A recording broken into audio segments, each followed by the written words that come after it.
to where we are today. Welcome to Jumpstart Your Business. Welcome, welcome, welcome. Good morning. Good morning. How's everyone doing today? Hope everyone's doing all right. Hope everyone's doing all right. Everyone doing okay?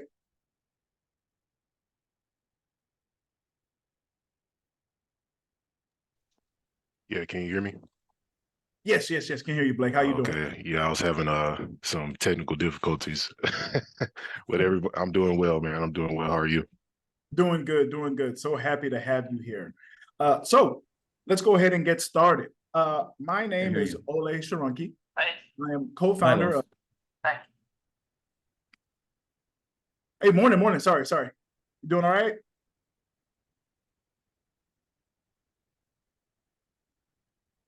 Oh, you can't hear me? Is this a little bit better? Let me turn I can hear you fine, actually. Okay. Maybe on their end. Okay. All right. Let me Yeah, make sure same with me. Make sure I got my levels. I hear you. Make sure I got my levels right. Got this decent system here. Can't hear Ole. All right. I cannot freaking hear Ole. Sorry, give me 1 second. Let me make sure if we need any what do they call it? Audio, anything. You want to give me a, is it good? It's a little okay. All right. So my name is Ole Sharonki. I am co-founder of Laddering Your Success, which is an edtech startup designed to help young people find their purpose and create lifelong learners. I want to say good morning, and I want to say thank you for coming. And I want to let you know that this may seem like another just, everyday workshop or something that you kind of saw in passing or that a friend recommended to you, and you thought to yourself, well, yeah, maybe we'll try it out. But I want to let you know that isn't exactly what's going on today. Today, you are going to be introduced to the thing or the things that will differentiate your business from the others. Today, you will be introduced to the soul of your business. What does that mean? Well, let me give you a quick example. Chick-fil-A is only open 6 days a week. They pay their employees amongst the highest of fast food employees. And they're known for having the most polite employees. Yet, they are top 3 when it comes to profit for fast food companies. Why is that? Well, you got to look at the soul of your business. You got to look at the values that your business has. You got to look at those things that can't be seen, right? But you can hear them. You can feel them. Why is Chick-fil-A always known as a company that has folks saying, my pleasure? Why are they known for having people that go out of their way to help their customers, right? You see an average McDonald's commercial, you see an average Burger King commercial or an average Wendy's commercial. But when you see one of those Chick-fil-A commercials, notice what they have. They have the testimonial with the employee and a customer, and they talk about this really deep connection that they have. It's something more than just going in and getting your meal and driving off, right? It's a really special event that happens when you go to Chick-fil-A. The reason why companies like Chick-fil-A and others are able to do so well is because they have certain set of values. They've got a defined mission, a defined vision, a defined purpose that they abide by very strongly. And they're able to get their employees to abide by that. And you see the output of that by the success that they have. I want to let you know that when I first started this journey, it was a process for me to understand things like vision, things like your mission, things like your purpose. But it's been time tested and true that when you stick to those values, when you stick to your purpose, it will defy the odds from wherever it comes from.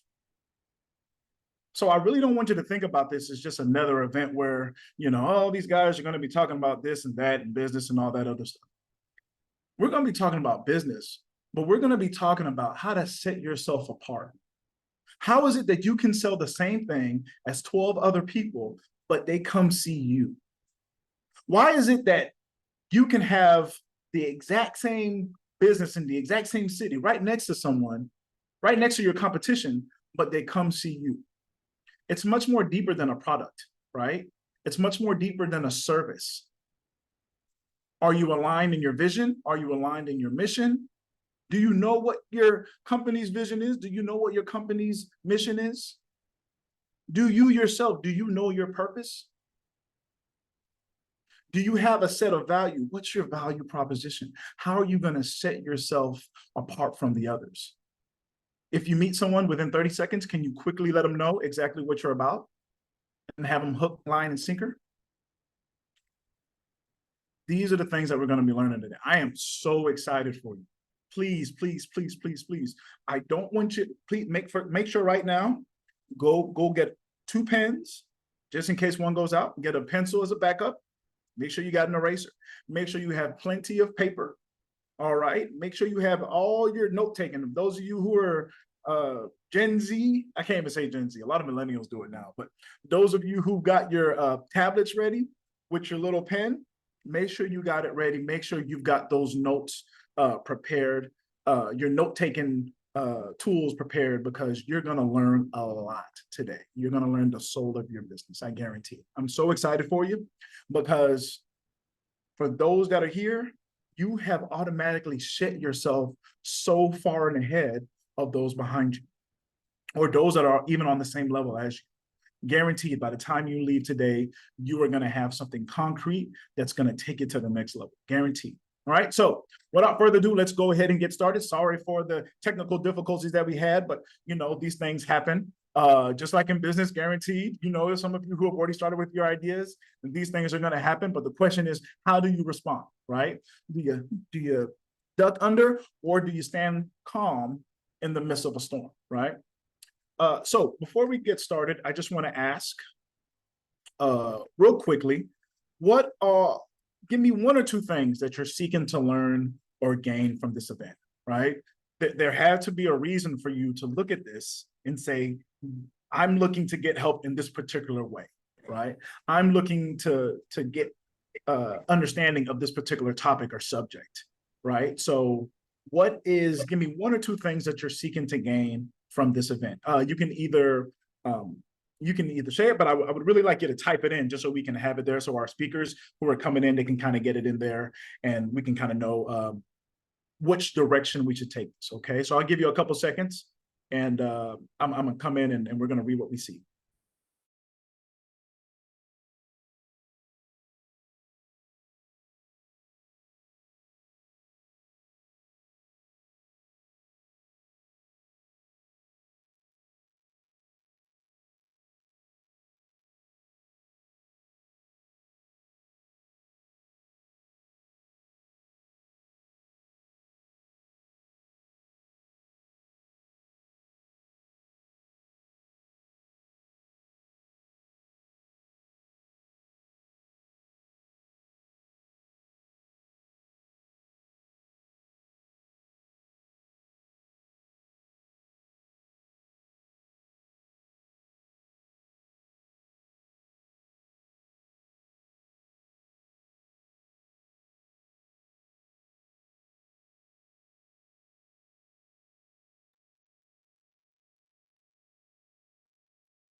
All right. While we're waiting for a couple others to put in what they're looking to gain from this event, once again, just super excited for you for joining. Thank you so much for thank you.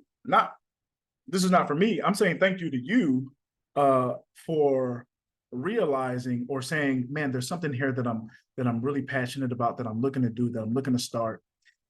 Any successful business idea, concept started from kind of where we are, right? If you think about any company right now, I mentioned Chick-fil-A, that was the example that I used, primarily because Wesley Okeke, one of the people who's going to be speaking here, that's one of the examples that he gave to me when we first started this journey in building our business. But you can think of any company. Think about Apple, Sony, Walmart, Louis Vuitton, all these different companies. Every single company has a mission, a vision, a set of values, a value proposition, something that makes them different from the others, right? I think about the shoes that I wear. Adidas, for me, you know, I really like Adidas. Granted, I am quite frugal, Shout out to those of you who have read or are reading Millionaire Next Door, right? Learning about quality and things like that. But everything has a set of a mission, a vision, set of values, right? All right, so let's take a look here. Blake said, I need help with marketing, web, logo design, business to attract more customers. Awesome, awesome. Susan, morning, Susan, how you doing? She said, structure for defining my why and tools to get started in my next adventure. We're getting saucy. I like this. I like this. I love the why portion. Good, good. Ryan said time management away from a high level exposure job that eats time. Yeah. I'm liking it. I'm liking it. Aisha said, I came here to learn what steps to take to find my purpose and how to align a business with that. You're speaking to my heart there. You're speaking to my heart. That's beautiful. Daniel Hill, shout out to Daniel Hill. He said, marketing and drop shipping companies, right? So thank you so much. Thank you to all of you for putting that note in there and letting us know what you're looking for help with. This is awesome because what this is going to do is, as our speakers come up and they start to talk, they can start to guide or move their talk toward whatever you need help with. And that's going to be key because we don't want anyone to leave here with a stone not unturned, right? We want everyone to leave here with something concrete to be able to start that business. I'm going to stop talking here in a little bit, but I just want to say thank you again. And I want to let you know that please don't take what you're doing lightly. Do not take what you're doing lightly. I cannot stress that enough. I have seen the power in vision and mission. I am trying so hard to not sound like Tony Robbins right now, but it just hits different. I guarantee you, it hits different when you're doing something because it's what you were destined to do, right? And this is what I call flow. And a lot of people call that flow state, right? Where you're just moving like water and it just feels like what you're supposed to do, right? So without further ado, I'm going to introduce my best friend, the founder of Laddering Your Success, who who I had the incredible honor of co-founding the startup with, a man of God, a man of purpose, a man of vision. But most importantly, he incorporates three things that I love: HDI, humility, discipline, and integrity. I'm going to throw this over to my good friend, Festus Amoye. Man, Olay, with that kind of welcome, make a brother feel special. so yeah, I have the honor of moderating today and also presenting today. And as Olay shared, I helped found Laddering Success, or founded Laddering Success, just off of this idea of being able to take a step-by-step approach to personal success, and primarily in academic success, education. But education is so much more than what we receive at school.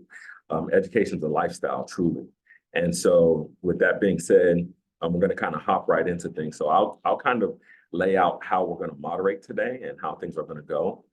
Basically, you're going to hear from 4 different experts for around 10 to 12 minutes. Okay, maybe around 15. And then after they finish, the expert finished, we're going to take 3 questions. Okay, so we'll take 3 questions, just kind of open it up, answer those 3 questions, and then we'll go to the next expert, right? Unfortunately, Dr. Scott Davis is not able to be here today, but he recorded a video especially just for this. So he made sure, and trust me, what you're going to hear from him is phenomenal.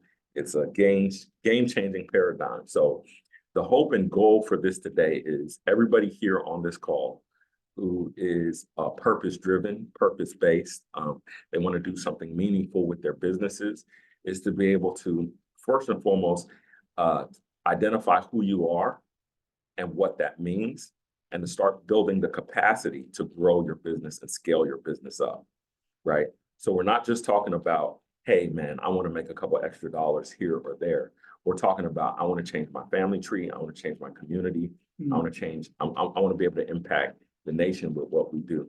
so often we think about business and we think about the Elon Musk and this person and that person, and we tend to think about them as so far off and so different from us. But in reality, they just were able to codify their mission and their vision and their purpose, and then go out and impact the world with that mission and vision and purpose. And so this is what we hope that you all are going to be able to do today, from being able to give jobs to people who are in your communities, to even being able to supplement the tax base in your communities, so that dollars aren't just flying out of the window, and again, being able to create generational wealth. And so we're going to go ahead and I'm going to start my presentation. Okay.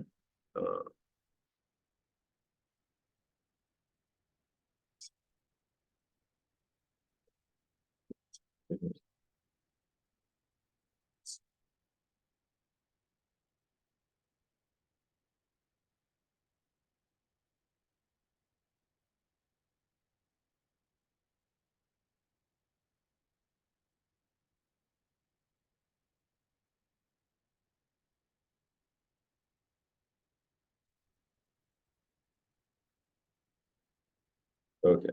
And everybody able to see that pretty well?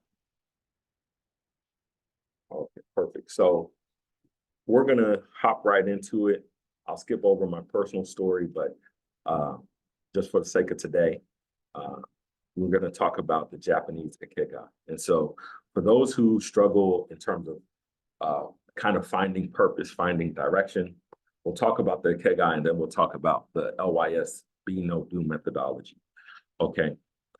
So the ikigai comes from this kind of thing called Taoism, or we get feng shui, yin and yang, all of those different types of things. And basically, it's just designed as a way of being able to find purpose and flow with life. Now, depending on your age and stage in your life, you could do the ikigai over and over again to almost help as kind of a tracking beacon toward the goals that you want to accomplish personally. Okay.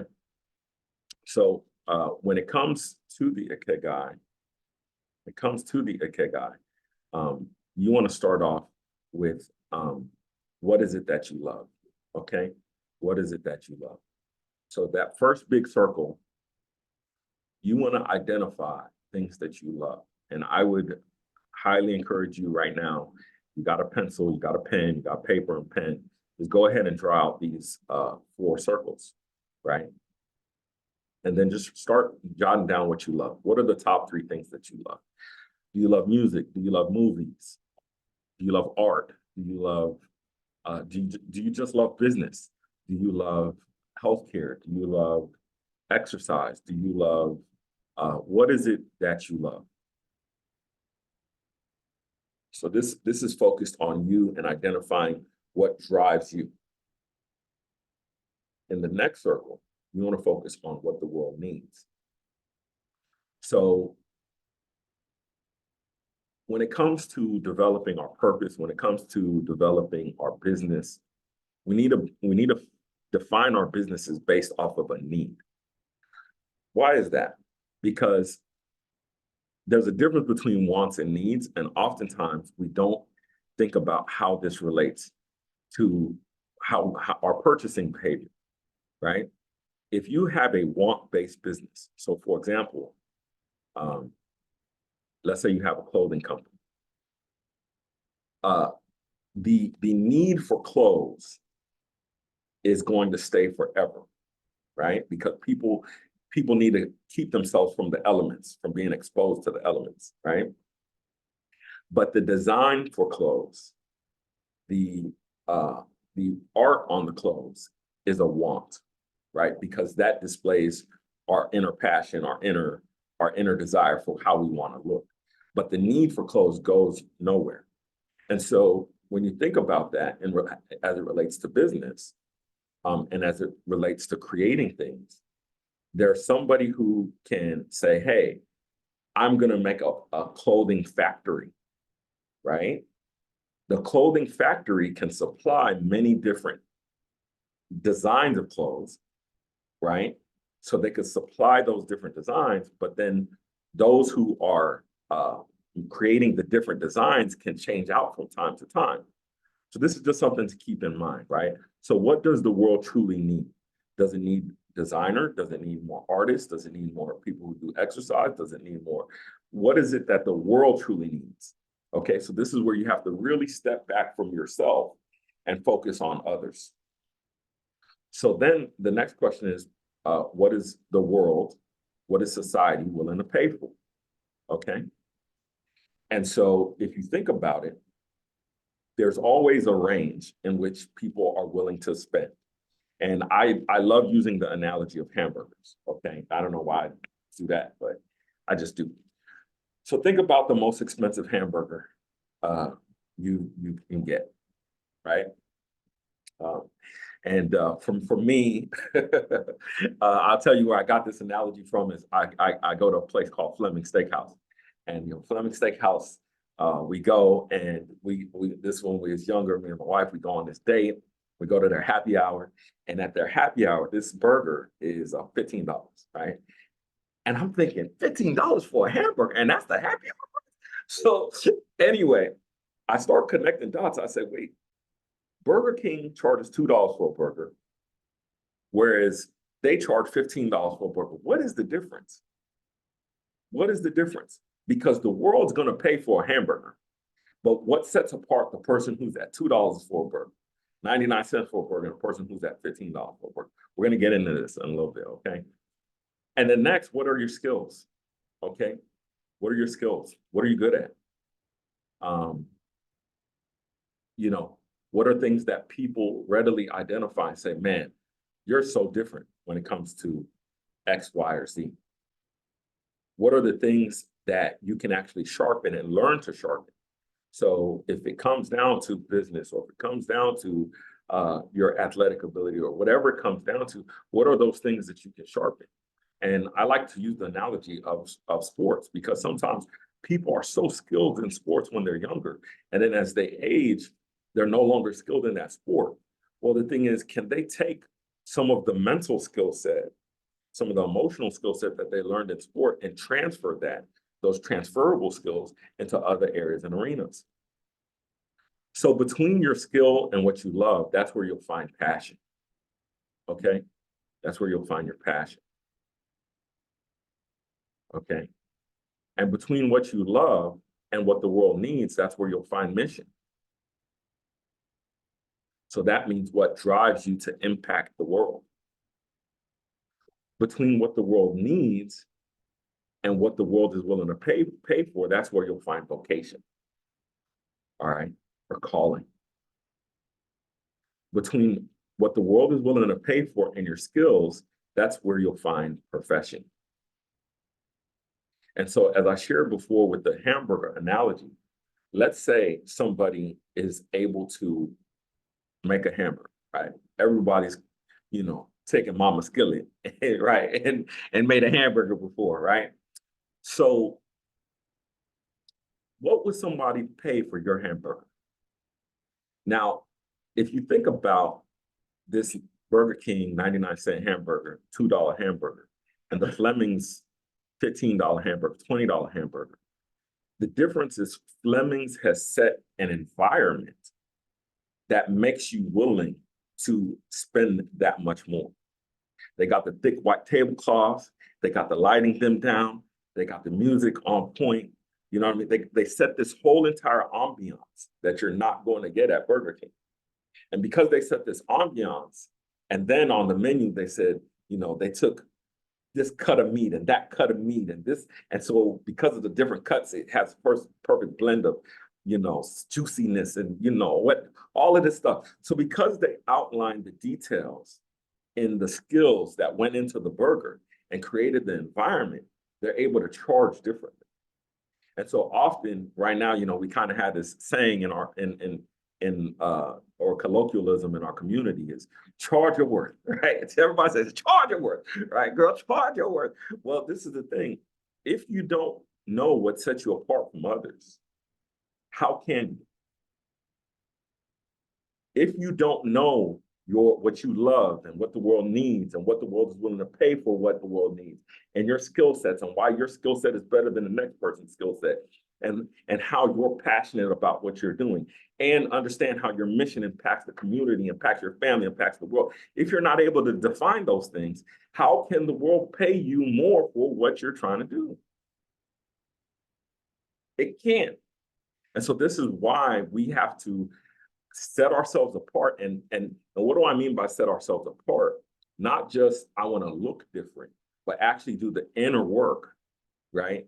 And we're going to talk about this inner work in the next little segment that I'm about to go to figuring out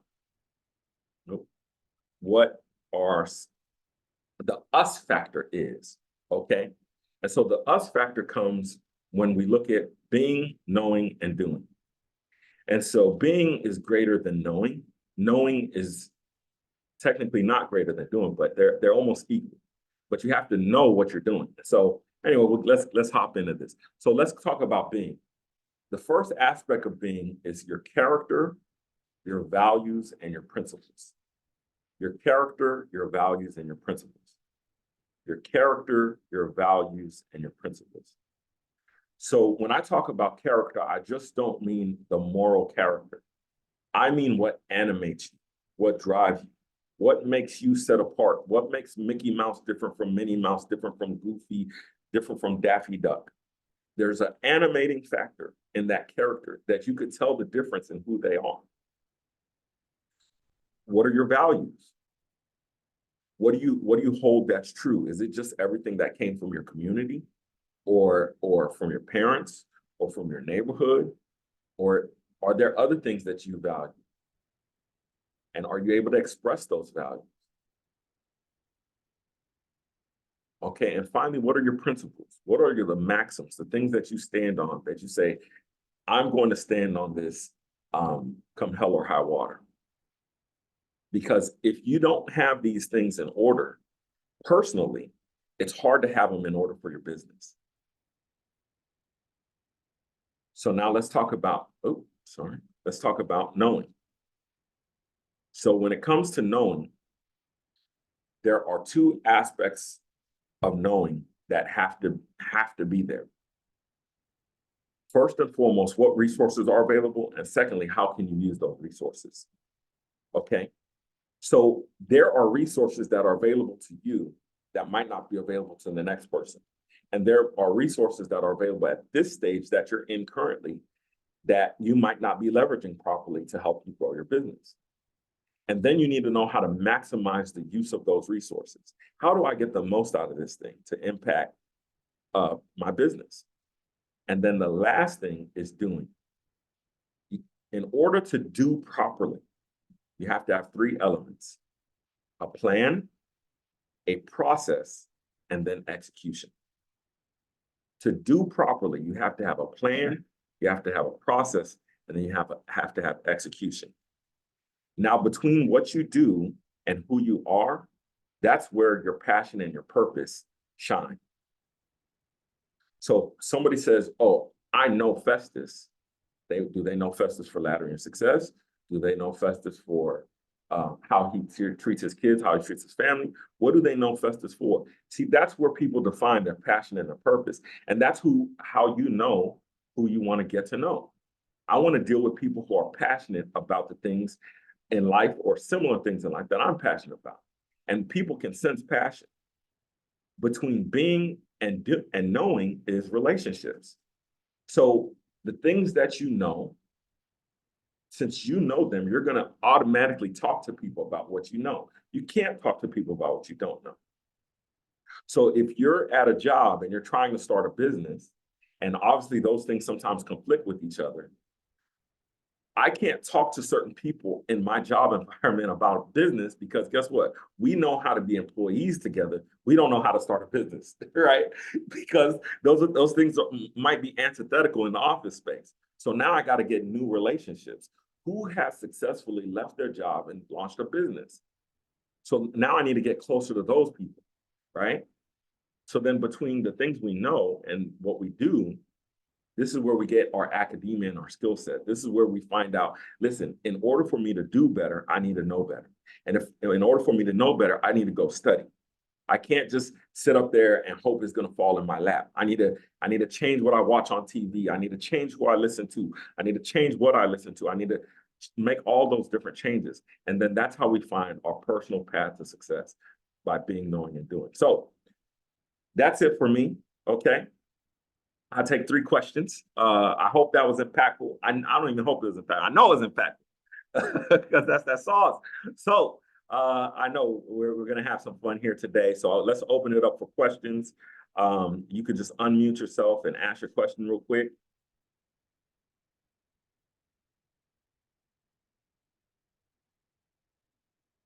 And if you don't feel like coming on the mic, you can just type your question in the chat.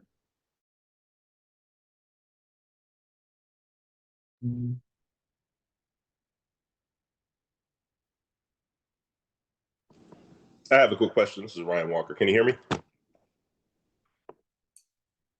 Yes, Ryan, I can. Welcome. Go right ahead. Ask your question. Thank you. I think you shared a good point that I always run into. I'm in a high exposure position. I feel like I know what I want to do, and I always have trouble with that process part, right? Because of the time. I'm doing well. You know, I have a 30-day strategy, and because my job, I'm in project management and real estate. Sometimes jackknifes and things will happen and come up and blow up. It eats my time. I just want your perspective on creating a plan within the plan if you're in that sort of chaotic environment and you're trying to move to the next level, and it's always chaotic. That's been my Achilles heel. Okay, it sounds like you're going to, you have a normal schedule that you typically follow, and then things will come up and then they'll throw your schedule off to be erratic. So sometimes you're not able to set aside the amount of time that you need to execute your 30-day plan. That's what I'm hearing, correct? Correct. Okay. And it's habitual, right? You know, so then I'll get through a certain point, you know, it's habitual. Yeah. Okay, very good. So it's good that you're in project management, because as a project manager, you know, sequence is one of the biggest things when it comes to getting something executed well. So number one, have you defined the sequence that you need to get done to move to the next level, right? So then that way, what ends up happening is if you define the sequence, you know, A, B, C, D, E, F, G, I'll always know whatever happens, I need to finish B, right? And so there's a tool called the bullet. I think it's called the bullet calendar, or the bullet notebook.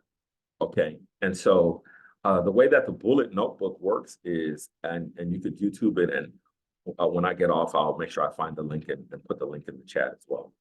But basically, if you plan out a day and you bullet point, you know, these are the top 5 things I need to do in the day. And you include in there what you need to get done for your business. And then whatever happens during that day, you know, I accomplished 3 of the 5 things. The next 2 things roll over to the next day as bullet points, right?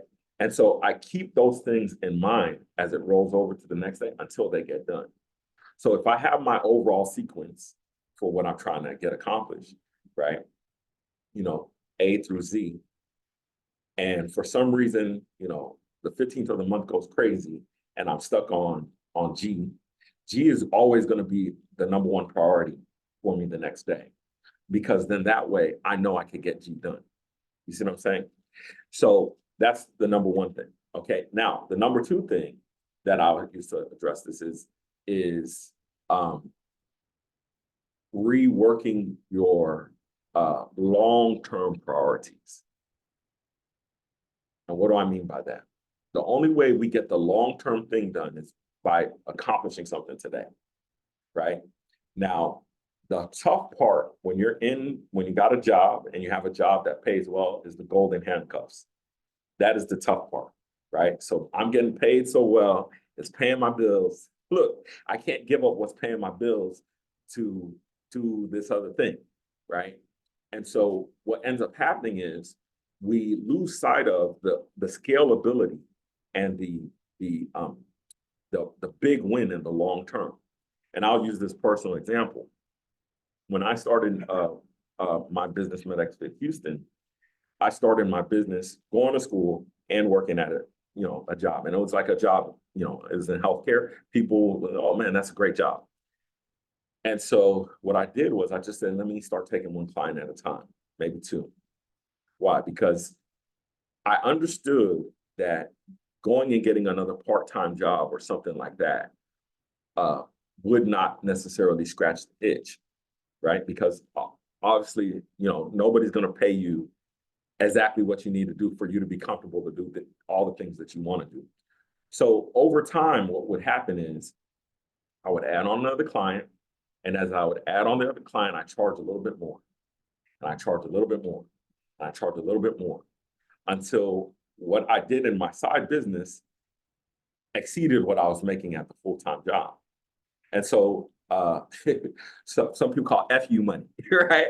So you get to a point where when they start pissing you off at the job, you be like, man, y'all talking crazy today, and then they call you in the office, they say, Ryan, and you say, what? Okay, what you want to talk about today, okay? Because I ain't trying to hear it. And then it gets to a certain point that you say, man, why am I wasting my time with these people? And the big thing about it is what you'll find is if you started to charge more little by little, you probably would make just as much working almost half the time. And so by the time you left your job, you'd replace your salary and you'd be working about half as much as you were working there. And so I could get some more sauce. Well, you know what? Let me get this sauce, okay? I'll get this sauce, and then I need to pass it on, okay? Oh yeah, so, appreciate it. The easy way of doing this is look at the industry that you're in and what the current fees for service are being charged for that industry. So, for example, I'll take the hamburger analogy. If the average hamburger is $8, okay, I know I could charge $8 for a hamburger. Why? Because the average people are expecting an $8 hamburger, right? So how many hamburgers do I have to make at $8 in order to make my salary? And so if I say, man, let me sit down and break it down, because I get like this sometimes. I say, man, let's say I make $300 a day. So how many hamburgers I gotta sell?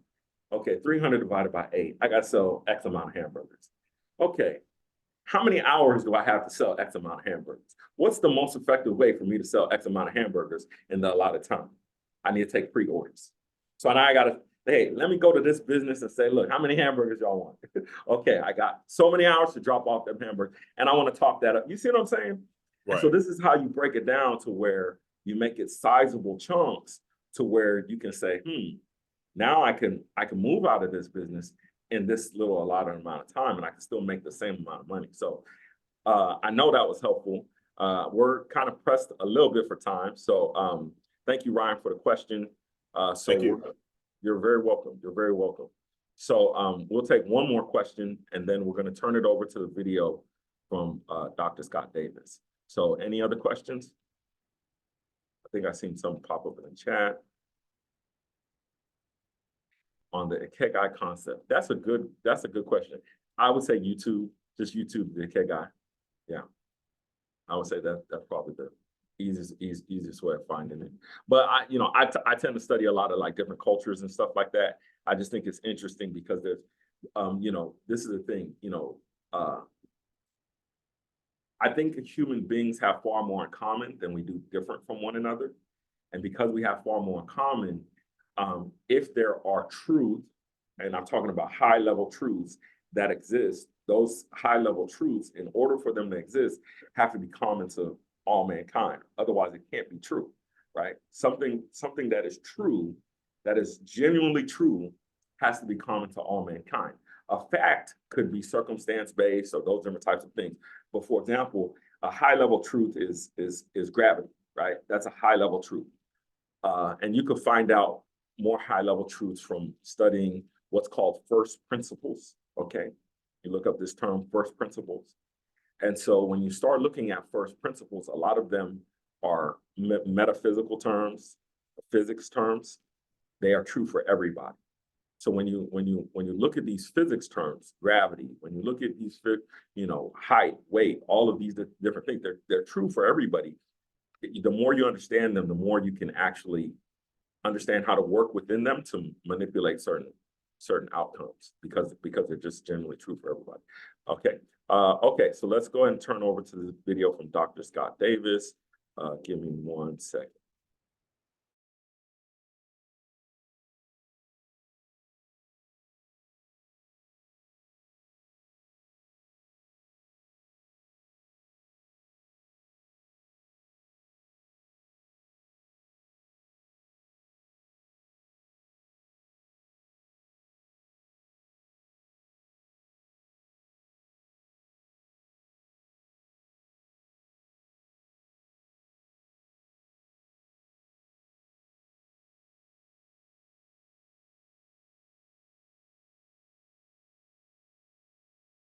Hello, everybody. My name is Scott Davis. I am a professor of marketing at University of Houston downtown, and I'm quite passionate about entrepreneurship and small businesses, and I'm just delighted to have the opportunity to speak to you today about a topic that is relevant for anybody in business, but particularly people who are trying to find their form of differentiation. How are we going to compete in this marketplace? And, starting from the beginning where you should, instead of just taking a product to market and hoping that it's going to work. So today I want to talk to you about value proposition and present you with a tool that I think you'll find super useful in trying to figure out what your value proposition is and whether customers are going to perceive the same value that you might. So before we look at the tool, let's take a quick detour to talk about value proposition and why it matters, why it's something you should be thinking about all the time and something you should care about.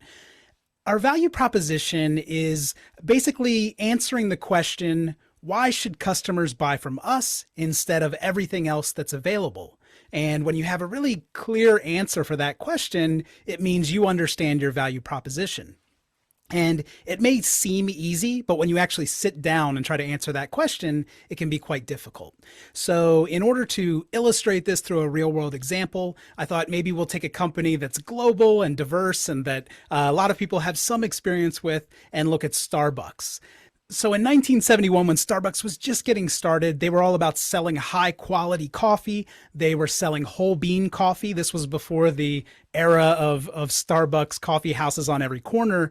And it was really about the experience of discovering these new whole coffee beans and enjoying exotic coffee beans from around the world. And their value proposition centered on that, and they were able to dominate because at that time, especially in the US, there was a focus on lower quality instant coffees in the marketplace.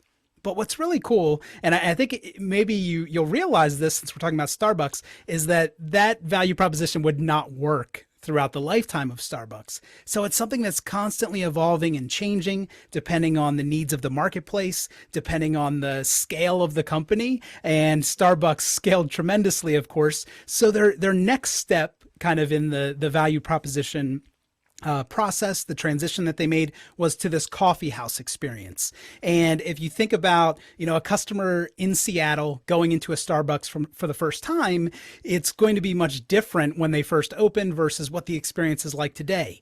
So that value proposition continues to evolve, and it's different in 2024 than it was when they had their first, handful of coffee houses in the Northwest. So here, instead of just to focus on the whole bean coffee, which was still relevant because these are the types of products that they're serving. But the coffee house itself, it was about this comfortable, inviting space. And this idea of a third place between work and home was really the key to their value proposition because the coffee houses that existed weren't really offering that. And there was a lot that they had going on in the stores to kind of drive this home in terms of comfortable seating areas, the sound and smell from the French presses, the pastries under the display case. All of this made people feel comfortable with, okay, this is kind of my third spot.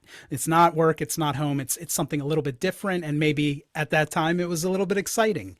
And then we can zoom forward to 2024 when Starbucks is serving this global audience, and it's more about convenience, still offering a personalized experience, but it's not about beans and equipment, and it's not necessarily about that third place, because often Starbucks can be a crowded, busy place where we're looking for very fast service. So they've evolved quite a lot. I think their value proposition is actually muddier today than it's ever been in the past, which is why there are some challenges, but of course they have tremendous brand familiarity. They've built customer habits, so they have a lot going for them, but that might introduce some competitive opportunity. Suppose we are a startup or an entrepreneur who's trying to get into the coffee business. We want to open a local coffee house. Well, to do that successfully, we're probably not just going to butt heads with Starbucks and hope that it works. We're going to need to offer something different. And that's where the value proposition canvas can be super helpful. So here's the strategic tool that I've been teasing, the value proposition canvas, and it's divided into two main sections. On the right side, we have the customer profile, and on the left side, we have the value map. So I always like to start on the customer profile, and I think when you work on your value proposition, you should also start with the customer. That's just how modern marketing works. We have to offer value to our customers. So in order to do this with the map that you're looking at, again, focusing on the circle on the right side of the screen, we need to understand the customer's jobs. We need to understand their pains and their gains. And jobs are simply tasks that customers are trying to accomplish. Pains are their obstacles and challenges, and gains are benefits or outcomes that they desire. And Starbucks, despite being successful, isn't without customer pains. I mentioned some of these. We have crowded spaces. Sometimes we get impersonal service because they have such a high volume of customers. And maybe the shops lack local character. They don't really have a uniqueness in their offerings other than maybe, for big cities, they'll have mugs with the city name on them. But these aspects, these pains could provide us with vital clues as a local coffee house that's about to enter the market and help us differentiate ourselves. So competitors' pains that customers in this industry experience are our opportunities. And we can focus on offering a more personalized, intimate coffee experience, almost going back to kind of that middle value proposition I talked about for Starbucks, where they went into the coffee house business.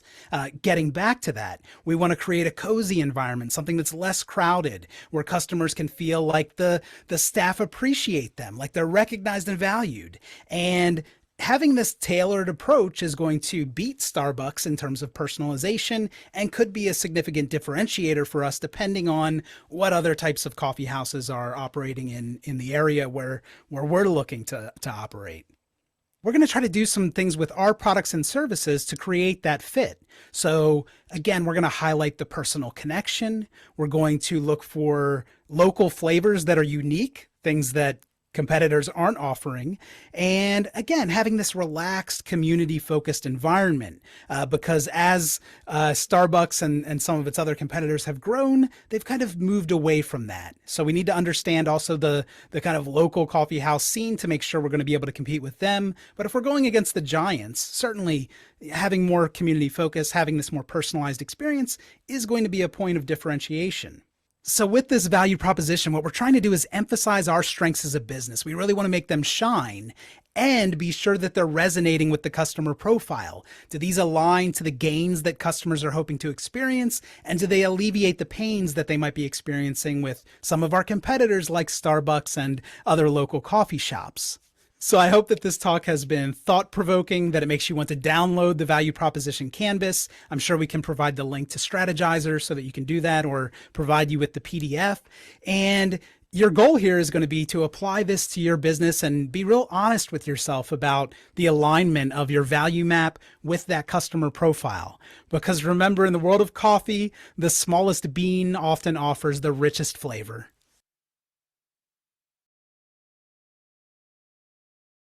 Today's department is the business department, and I'm interviewing my business coach. All right. And so with that being said, for the sake of questions regarding the value proposition, we're going to turn it over to the man, the myth, the legend himself, Cleo Franklin Jr. Now, again, I could go on and on about his background and what he's been able to accomplish, from the things he's been able to accomplish in sports to things he's been able to accomplish in business, helping businesses scale up from what they call it, seed to harvest, and grow and scale businesses in multiple industries and even multiple countries. I still haven't asked this brother how many languages he speaks. I think he speaks at least 3. You know what I mean? But he doesn't, he doesn't want to crush little old us with all his expertise. So I'm gonna turn it over to Cleo. He's gonna be able to ask questions, or answer questions anyway, about the value proposition canvas, and then he's gonna go ahead and roll into his presentation as well. So, but with that, Cleo, the floor is yours. Thank you, Festus. Can everybody hear me? Can you guys hear me? Okay, good, fantastic. Full disclosure, I want to thank my colleague and fellow professor, Dr. Scott Davis. He and I teach international marketing and global business strategy at the University of Houston downtown, and he gave a wonderful presentation about the value proposition canvas. And it's a tool that I employ. It's a tool that I believe in. It's a tool that I use with my own businesses. But that being said, I want to answer any questions that you may have about what Scott brilliantly did in making something that could seem complex very simple. So questions that you may have about the value proposition canvas before we get into my presentation.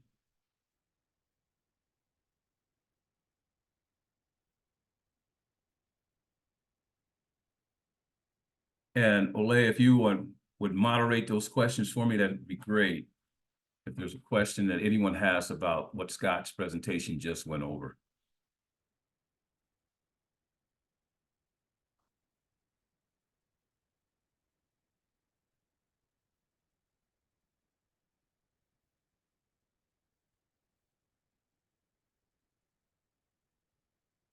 By the way, in the chat, there's a link that's being posted to your value proposition canvas. Okay. I guess if there's no questions, let's see, is there any questions there in the chat, Ole? Not right now. Okay. Daniel said he was very clear and understandable. Fantastic. Well, that's the thing that you want, is someone to be clear and that you can understand. I just want to say this about the value proposition, and then I'm going to go into my presentation. Dr. Davis brilliantly positioned it correctly. The value proposition canvas is something that's going to allow you to get your customers to do more business with you versus the competition. And how that happens is just by differentiating your services and products and offerings. I love the fact that it allows you to really match the customer requirements and needs to what you're offering and providing, and seeing if there's any space there. And I think the value proposition canvas will let you know through that exercise whether or not there's space or opportunity. But beyond the fact of alignment, it'll tell you whether or not your products and services are either meeting the needs of your customers or exceeding the needs of your customers. And more importantly, if you're differentiated enough to delight them, and delight them in a way that they will talk about your business, your products and services in a way that they will talk about no one other than you. And so I think it's great, a great opportunity for you to enjoy his presentation. I teach with him, and I feel blessed to be able to work with him. All right. I'm Cleophas Franklin. I am a professor, again, at the University of Downtown Houston. I'm also an entrepreneur. I worked in the agricultural global business for 30 plus years, being able to run and start multi-billion-dollar businesses. I'm also an author of leadership books, and I'm also someone that's really excited to be here and to share some experiences with you as well. By the way, you can reach out to me at franklinss.com. That's franklinss.com, S as in Sam, S as in Sam, or coffeewithcleo.com, or just Google me. I'm kind of easy to find and hard to hide. That being said, I today want to share with you 5 things that you must know about your business or being a leader, but more importantly, 5 things you must know to grow your business. And I'm going to tell you the first thing that I think is important. I think anyone that's either starting a business is already in a business, you really need to know what are the things that are driving your business growth. That is, what is the things that are going to make me win versus the competition? And what are the things that are going to make me successful? Because you must know things to be able to act upon them. And if you know them, then you need to execute on them well. But if you don't know them, you can't manage what you don't know. It becomes a blind spot. It becomes a shadow, something hidden from you that you can't act upon.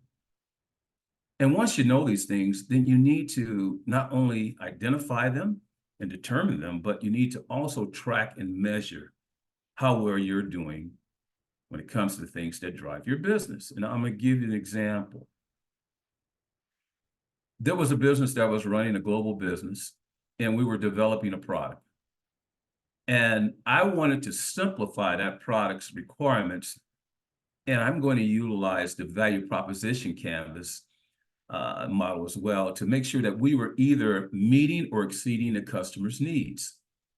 And our market research told us that customers, when looking at this product, and the product was a tractor, and it's an agricultural tractor as well, but it needed to be able to do 4 things. It needed to be reliable, so that's there when you need it. It also needed to be affordable. It also needed to be versatile, because the types of jobs and tasks that were done with this specific tractor really covered quite a bit of activities. So reliable, affordable, versatile, but more importantly, easy to use. Now, easy to use factor was because that many of the customers were first-time users in this particular product category. Now, why was that important for us? The reason why it was important for us is that if we were going to develop a product without understanding what was critical to its success that would drive our business, which our business driver was customers who purchased tractors. Well, if we didn't meet those 4 dimensions of reliability, affordability, versatility, and easy to use, there was no way that we could understand whether or not we were missing a goal. And so we built and developed that tractor based on those 4 dimensions, and we also tracked and measured how well we were competing on those particular 4 areas versus our competition. And I can tell you that when we built the product and we executed the product with the launch, and we also researched the product thereafter for the customers that purchased it, we took our business from number 2 in market share to number 1. We're able to add millions of dollars of profitability to the factory that was producing the product. And that product also won several awards in the marketplace, just because the fact that we determined the things that were essential to drive our business and put us in a position to be successful. Now, at that point, I want to end on this.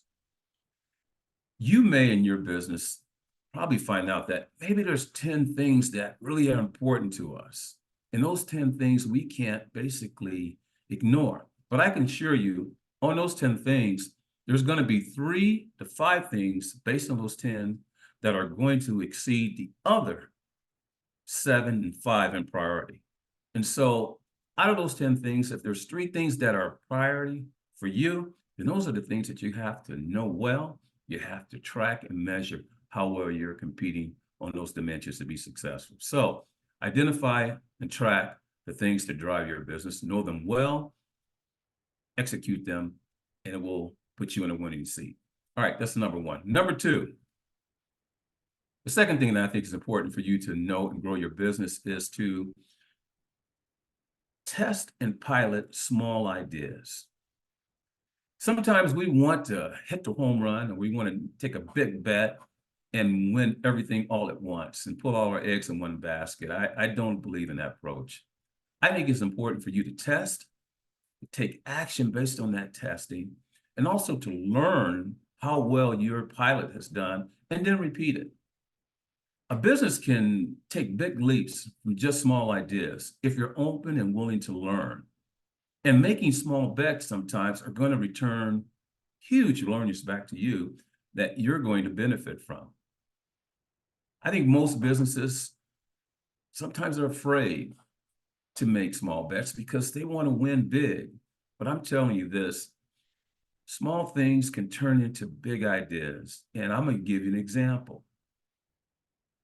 One of the things that was important for us in one of the businesses that I was basically managing was whether or not customers were interested in a certain particular area of trial. And what I mean by trial is just come in and take a test drive for a product. Well, we were trying to get an edge in the marketplace and also overtake two of the top competitors in the marketplace who did not offer a free test drive with their products. And this is in the agricultural space.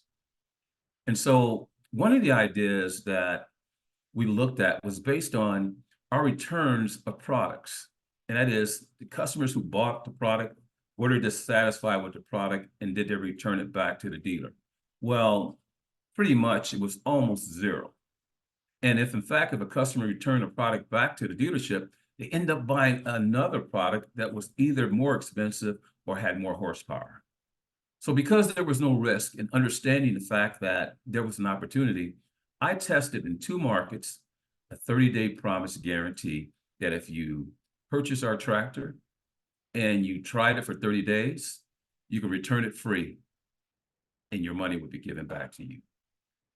Well, our financial guy was really hot about me testing this new idea because he thought we were putting ourselves at risk. But I assured him with the data and the information based on the fact that we pretty much had no risk based on the returns that were coming back from the products that we were already selling were not really happening. And that this is something I wanted to test in 2 markets. Well, I tested them in 2 markets and I took 4 months to test them. And guess what? We had 3 products returned with the 30-day guarantee. And those 3 products were returned because customers bought bigger and larger tractors. Okay. And so from that test, I was able to take that 2 market small test across the nation. And we were able to promote the 30-day guarantee that customers really took by storm. That year, we increased our profitability by 35%. We went from number 7 in market share to number 4 in market share, just based on a small idea that we're able to learn from that particular test to take it nationally. And so last thing about that particular point is that when you take a small test of an idea or pilot, you are able to control it and you're able to minimize your risk. And that's one of the things that I love about that approach. And so I wanted to express that to you based on the things that I'm going to share with you. So we talked about understanding things that drive your business that are important, that are critical to success. Second thing we talked about is to really test, take action, learn, and repeat by taking small pilots and tests in the market to understand whether or not you can scale something towards a larger opportunity. All right, this is the third thing I want to share with you. And this is something that I think is very important. It's important that you leverage your mentors. I don't care how smart you are. I don't care how much you know. But without understanding from others that you trust, information and advice that you can use and to be able to help you see those things that you cannot see that are hidden from you, well, and things that you can learn that you may not know, it only happens if you're able to have a network filled with mentors. I call it your personal board of directors to keep you in check and to help you understand on some of the things that you may be missing on in life and in business. Let me give you an example. When I was coming up through the executive ranks, I had many mentors. And before I put out any idea, I can tell you this, one idea from me, I really ran across at least 6 to 10 people And no 6 to 10 people have given me their input. And based on their input, they help further and improve and enhance that one idea I had. So for every one idea, it was filled with gems of wisdom and abundance of experience and expertise and insights from my network that was vast. And what did it cost me to improve an idea? Well, all it cost me was to put my pride aside, to set my ego aside, and to open my mind and be curious about taking input from someone else. And quite frankly, those people in my network, these mentors, are people that complement the things that I'm not very strong in. And so being able to leverage your network and to learn from others, I think keeps yourself in check. You will hear from Wes OKK, as he said, it helps you prevent those blind spots that we can't see behind us. But we're all going to need some guidance. And I do believe that your network is your net worth, but take advice, take input, and build yourself a network of trusted people and colleagues, whether or not it's your friends, your family members, or people within the industry that you're probably looking to get advice from and expertise. But I'm telling you, if you want to go fast, you go alone. But if you want to go far, go together. And together means adding other people within your network, because no one is successful alone. Okay? All right, that's the third point. Let me give you the fourth one, and then I'll end with the fifth. The fourth point is, in any business, I think it's important for you to survey your customers. And by surveying your customers, it could be as simple as having a survey card that they can print out, that you print out and they can fill out whenever they come to visit your business. Or it could be as easy as a survey that you can place on your website. Now, why do you want to survey people? Well, just like the third point about leveraging your mentors and your network for information that you may be unaware of, blind spots exist in every business. And if you want to succeed, then I think it's important that you understand from the people that you are trying to engage with and connect with, ask them questions. How did you find our business? Why did you come to our business? How well did we do based on what you were seeking in our business? And whether or not, rate us on a scale of 1 to 5, 1 being poor, 5 to being great. And last but not least, what can we do better? At company at Mahindra, where I was Chief Marketing Officer and, of course, General Manager of Americas, that's Canada, the US, Mexico, and South America, I implemented a survey on our website. And that survey basically took it was based on an algorithm. I'm not going to give you how we did it, but this is what we asked. We wanted to know who was coming to our website, why they were coming, what they were seeking, what was their purchase intent, meaning when were they looking to buy? Were they going to buy in 30 days or less, 3 to 6 months, 6 to 9 months, 9 months and beyond? What type of products they were looking for? These were just about 10 to 12 questions that we incentivized these customers to fill out, and they completed them. And guess what that information did? It educated me, it educated my team to a point where we're able to recreate and redesign our website. We're able to recreate and repurpose our value proposition and brand taglines. It also gave us an opportunity to 1 and 2 up the competition because we were more knowledgeable about customers and potential customers who visited us just on our website. But we also did that with current customers who purchased. After they purchased, we sent them a post-purchase survey. These are just small steps of surveying that put us in a position to, how can I say this? Know our customers better than our competition. And by knowing our customers better than our competition, I can assure you that number 5 market share that I was sharing with you earlier, we went to number 3 and became the fastest growing tractor in the United States as well. So by surveying your customers for feedback is important. I want to share that piece of information with you as well for number 4. Now I'm going to get to the last point. I think this will may answer some of the questions that some of you are seeking, specifically and personally. One of the things that I think you should do every day is 2 things. Create a schedule for yourself. Spend 10 to 15 minutes fine-tuning your calendar. to get the most out of your upcoming hours. Also use this time to think and reflect and prioritize or reprioritize to ensure that you're doing the things and leading in activities and not stuck in the things that don't matter. But this time helps you really recharge, helps you focus, and get your day started based on a schedule of the things that matters most to you. And it's only going to take you 5 to 10 minutes, okay? And maybe 15, maybe 20 minutes, but do that every day. Any leader, any business person, anyone that is looking to focus their time, I think before you, for example, if I am someone that goes out and chops down trees, well, the first thing I need to do is get the axe and sharpen the axe or sharpen the saw. This is just your time to sharpen the saw, to sharpen the axe, so that you can go out there and cut down trees in a more efficient and productive way. So this 10 to 15 minutes, 5 to 10 minutes, 30 minutes of spending time to reflect, think about and plan out your day, I think is important.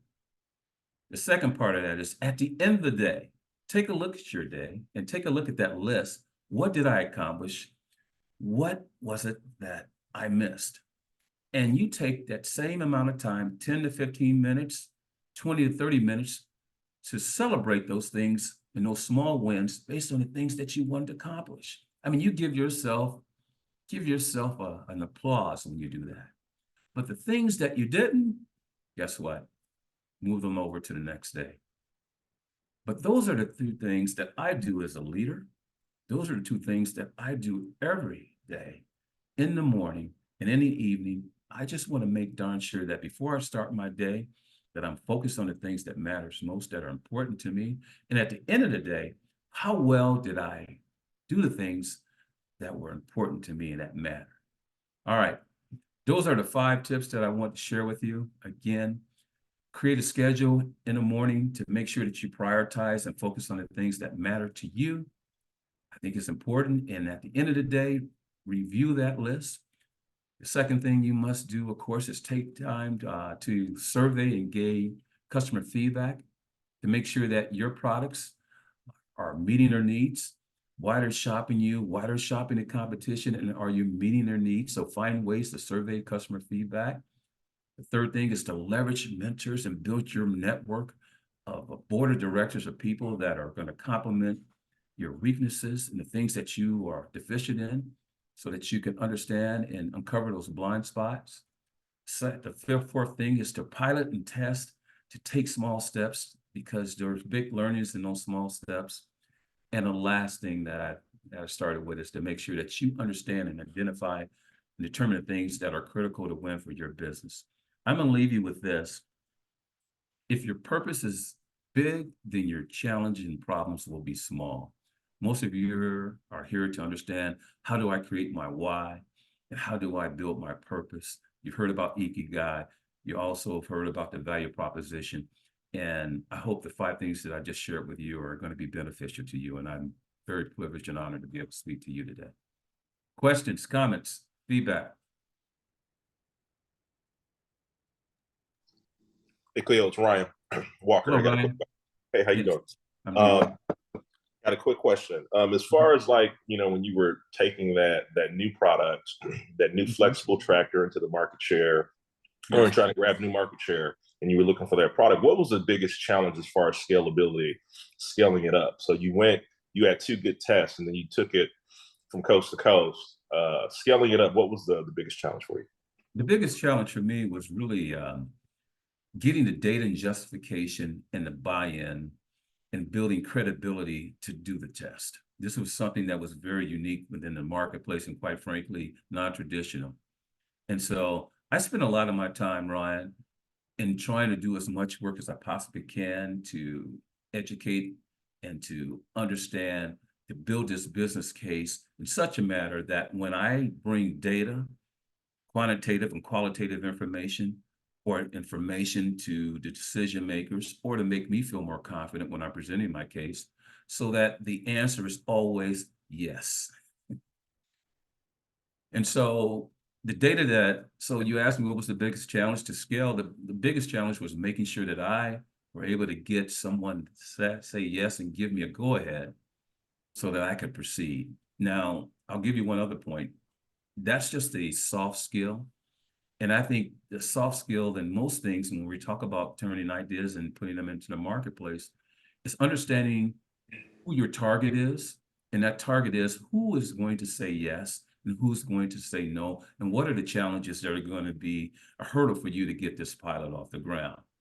And so I understood my audience and I geared the information based on the things that they were going to object to or the things that they were going to look to make sure that I provided, ensure that I had an abundance of information that when the meeting came to present this proposal, instead of them doing their heads this way, they did their heads this way because of the information of knowing who I was speaking to and getting the building justification case based on what they were looking for. Does that answer your question? It does. Appreciate that. And last thing, testing. I measured that pilot. Any pilot, I'm a big fan of pilots and testing or beta testing. I always made sure that my beta test had at least 3 to 5 objectives. This is what we're testing. This is what we're looking for. This is how we're going to measure success. And here are the insights that we're going to share after that. And this is how this is going to be applied broadly when we launch. Taking that process and approach has always benefited me because I don't believe in going into anything blindly. I call that management by meandering. I don't like to meander. I like to have focus. I like to have clarity in anything that I do because time is valuable. Thank you for the question, Ryan. I appreciate that. Any other questions for me? Yes, Brother Cleo. Susan typed in a question there in the chat. It's a really good one. On your personal board of directors, does this include adversaries or only people that are in your corner and would be supportive? Susan, that's a great question. I'm a big fan of getting really good feedback that is unfiltered and unfettered by the fact that you may be thinking like me. I want people to think differently. So does it include people who are adversarial to me? Maybe polar opposite in how I approach things. I would say the fact that we do have linkage, people in my network, I trust them. I don't necessarily know if I would trust an adversary, more or less because their intent, but I look for people that think differently because I'm interested in diversity of thought. I'm interested in, if we're all thinking the same, then no one's thinking differently. So I just try to go out and get people from different walks of life with different industry experiences and that are unlike me, and that will be able to give me a tidbit or a gem or two that, quite frankly, I would never have thought of because of my perspective and my position and how I approach things. So maybe a shorter answer to your question, not an adversary, but counter to how I approach things. And last but not least, I look for people in my board of directors who, really complement the things that I'm not very strong in. For example, I'm not a very patient man. Patience is not a virtue that I have. So I look for people who are patient. I'm very methodical in how I approach things and process oriented, but I want people that will probably take a little bit more pause and time and consideration in the thought process to ensure me that I need to take the same approach. So sorry for the long soliloquy of an answer, but adversaries, no, but opposite in how you approach things, yes. Thank you for the question, Susan. Any other questions for me? Theo, I got a question. I love where you're going and what you shared with us. So for the customer survey questions, Yes. you said, how did you find us? What do you like about us? And then there was two more things. Yeah. Yeah, you have to basically, how can I say, put a governor on me. How you put a governor on the vehicle if it goes 100 miles an hour, but you want it to just go 50. So you have the governor on me. You're going to ask for 5, the other 2 things, but I'm going to give you just a sequence of more. First of all, how did you find us? So what drove you to us? Or how did you come into our business? The second question is, what are you looking for? The third question is, when you basically visited us, our website, or came into our store, did you find what you're looking for? The third question I would ask an individual based on understanding their preference, if there's competition in the marketplace, was there anyone else that you were considering beyond us? Because I want to understand who my competition is, the ones that are known and the ones that are unknown. The other thing I would ask is this: how well did we meet your needs based on what you were looking for? And I like to either do a 1 to 5 scale, 5 being excellent, 1 being poor or horrible. And that way I can quantify it. And the last thing is this that I think is important. Based on your experience, well, it's 2, A and B. Based on your experience, would you recommend this to a family member or friend? Right? I think that's important that you ask. And this last one is an open-ended question. And this is, I'm a man that if you're afraid of the answer, then never ask the question. The question is this: is there something that we can improve on? And this invites the customer or partner or supplier to engage with you and give you some insights that you would never get unless you were going to ask. And so I think those things help you uncover those hidden opportunities. So that's a little bit of the survey process that I would take. Is also predicated on what you're seeking for, the intent of your survey. But I think that's a basic survey that anyone can use. And so how can I say it? Just $5 words for $1 million advice right there. I'm gonna take it and get that million. so I appreciate it. You're welcome. Oh man, thank you so much for sharing with us. Excellent 5 points. I think you rocked the house. You rocked the Zoom. You rocked the Zoom. So yeah. So we appreciate you. I know you probably go camera off, but if you could stick around, because after Wes goes, we'll open it up for general questions. And then we'll close out. So with that being said, thank you again, Cleo, for your expertise and insight.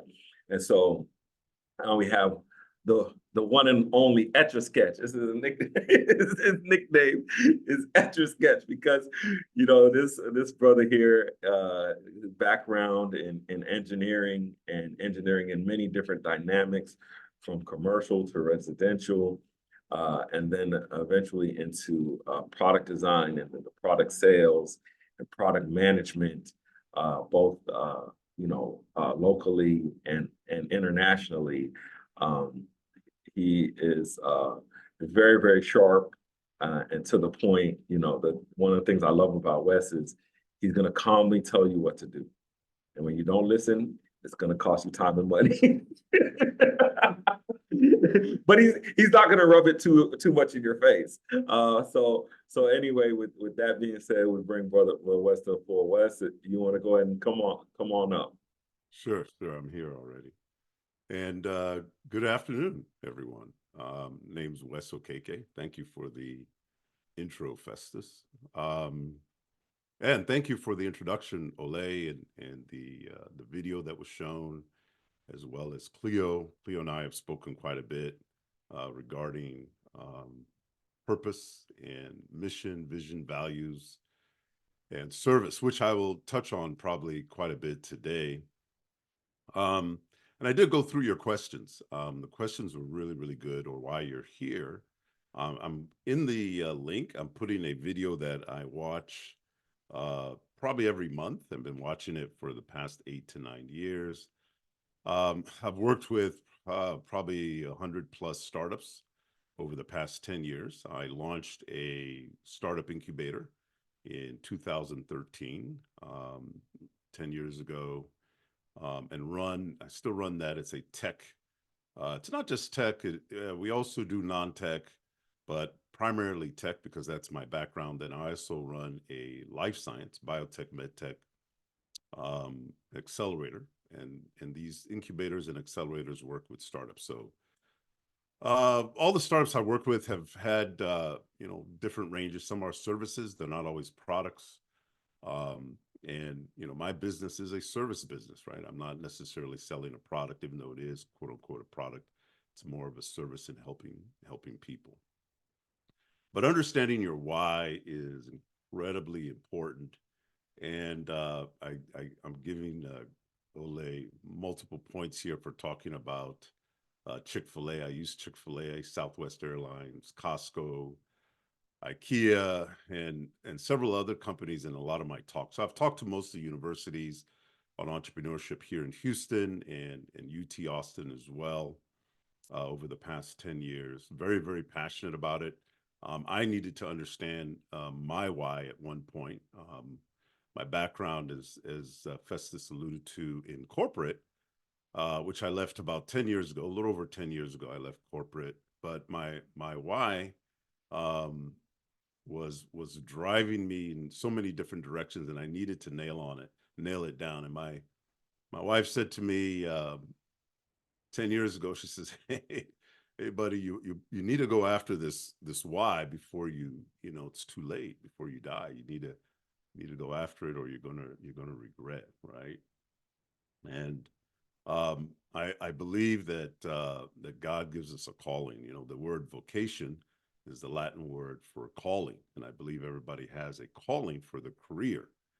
And because of society and different reasons, we pursue, we put different priorities on what we're going to do and what we're going to accomplish. And so all the entrepreneurs that I talk to, I try to get their mindset shifted to not just doing something great, but leaving a legacy, right? Leaving your mark on this earth in a positive way, as Festus mentioned, that not only takes care of you financially, but more so impacts the lives of others. And so all the different talks were phenomenal. But this link I put into the chat is Simon Sinek, and he talks about the why, right? This is the why, and the title is about how great leaders. But I want you to really just listen to it. It's 18.02 minutes. Listen to it. It really nails it down on the why. It'll probably inspire you to think differently, right? And again, it has been my guide for the past 8-9 years or so. So yeah, in corporate, I used to launch products. New products, and I covered all of North and South America, so Canada, US, South America, Mexico, and then was in Japan and Europe every year, discussing marketing initiatives, as well as product development. And one was a $50 million company, which was the last one out of Silicon Valley, and the other one was a $200 million company, and which was purchased by Teledyne, which is a much larger organization. But both of these companies, when the products were handed over to me to launch, I realized, they're missing the target with the customer. And one of the products they had spent about $1 million plus in development. They were still making changes and changes and changes. Kind of a lot of what Cleo mentioned, they did not do. And I went back to them and I says, okay, guys, why did you develop this? And says, well, it's faster, it's cooler, it's cheaper, it's smaller, all these great features. And I says, okay, that's nice, but why did you develop this? And they went back to the excitement of what they were building and not who or the people, the human being they were building it for, which is very, very, very critical. And so from that, it sparked for me a need to address this change or address this issue with not only organizations, but then also founders, because this is what I see a lot when someone starts a business, and including myself. And when I started my business, fell in love with the idea, right? We fall in love with this great thing we want to do. We're passionate about it. But then, we can lose sight of the impact it's supposed to make, and we start focusing on the product and not the people that it was intended for. And this is where, out of, I don't know, 100, 200 types, different startups, this is where I see the diversion or the problem take place, where they begin to divert and they've lost sight of the person, and now they're in love with building the business. So that's just a quick pointer on that. So I'm just gonna put up one slide real quick. Hopefully I could share my screen here. And this is this slide actually, or this PowerPoint is a PowerPoint which is I call creating a stronger strategic value proposition. And this is pretty much developed behind the 4 components that you see on the screen: mission, values, a solution, and a vision, which pretty much everyone has touched upon. And in doing this, what I have startups do is, first of all, I have them watch that video, the Simon Sinek, The Why, right? It begins to open up their mind. It helps them look more internally, because all these companies that I mentioned earlier, and Chick-fil-A that Ole mentioned earlier, when I've studied them out, the founders or those that are running them, there's some significant things about them that they have addressed and built the foundation of their business on. And that's internally, right? So they've looked internally, which I strongly suggest every founder do. Look internally in yourself, including the blind spots as Cleo mentioned, but look internally and start building the foundation internally, and then you come out externally, and now you're able to properly take who you are based on your mission, your values, the solution, the vision you have, and now you're able to target it and set it up to address the problems that you see, the people that you want to target, address the problems that they are experiencing.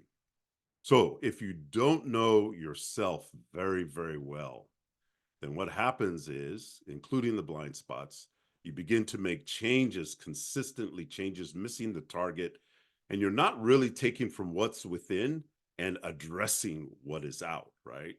And the last company I worked for was a $50 million company, as I mentioned, and the owner, definitely a purpose-driven person. He had a good why, but he did not utilize it and build that foundation. So literally every 6 months, the company was changing direction. And so these 4 points I'm going to try and run through very quickly will help you now, and I'll share a little bit of how they're going to help you launch a powerful value proposition, helps you set yourself apart. And this is what Chick-fil-A has done, and Southwest has done, and Costco has done. Deloitte, which is a very large organization already, in 2015, the new director or the CEO decided to make it a purpose-driven entity as well. And this is understanding their why, the foundation of who they are, and then building from within in order to properly address what is externally. And so, with Chick-fil-A is very, very interesting. I think you mentioned this, Ole, I'm not sure, but Chick-fil-A is the #1 customer service company in the United States. And they sell chicken, right? And the reason being is they have a very clear mission, they have strong values, and they have a vision of what they want to accomplish. Southwest Airlines, very, very similar. They consider themselves at times a customer service company that happens to fly airplanes. IKEA has its own very strong mission as well, some strong values. They had a very large competitor coming out in 2017, and all the media was out there talking about that IKEA finally has a competitor that's going to compete and potentially take them down. And in April 2017, that company closed its doors and never shipped one product because, in my opinion, their mission was very off base anyway. But let's jump into this very quickly. But again, watch that Simon Sinek video when you're done. Watch the video. I'll say it one more time. Watch the video. Just watch it at the end. I think it's going to provide some very, very, very good insight. So when a person, and even if it's a very large company, we did a small project for Exxon, and they weren't really excited about doing this with us, but I kind of persuaded them, and it was really good. In fact, it was amazing. The team gave us a standing ovation, and it was just me and 2 other people that went in there and took this project, and we did it in this fashion, in providing them the early stage of creating a very long-term strategy for their product. And so it works. The mission. And so when I help someone with a mission statement, it's not we are going to do this or we have set out to do this. And the majority of mission statements that you hear and you see and you read talk about what they're going to accomplish and not why they're accomplishing it, right? And this is very, very challenging. And I'm going to tell you some statistics that's going to help you just stay the course with what I'm going to share. And if you forget everything else I say, just remember this number. It's 91%. 91%. So a survey was done, and this survey was published by Forbes, I think around 2016. And if you ever need the link, just hit up Festus or Ole, and I'll get it to you. But the survey was done over 600,000 people worldwide. And what it said about the 600,000 consumers, it says that 91% of consumers will move from company A to company B. 91%, right? That's a huge number. That's a crazy number. But 91% of consumers will move from company A to company B, even if company B has similar branding. Okay, sometimes we like to set ourselves apart by branding, but even if company B has similar branding, similar features, well, I'm gonna have different features to offer. Now, these things are good. A great brand is good, don't get me wrong. Great features and great services are essential because they solve a problem. And also, company B had similar pricing. But still 91% of consumers would move from company A to company B, even if pricing, branding, and features were similar. But they moved to company B because company B had a clear purpose, a why that was communicated.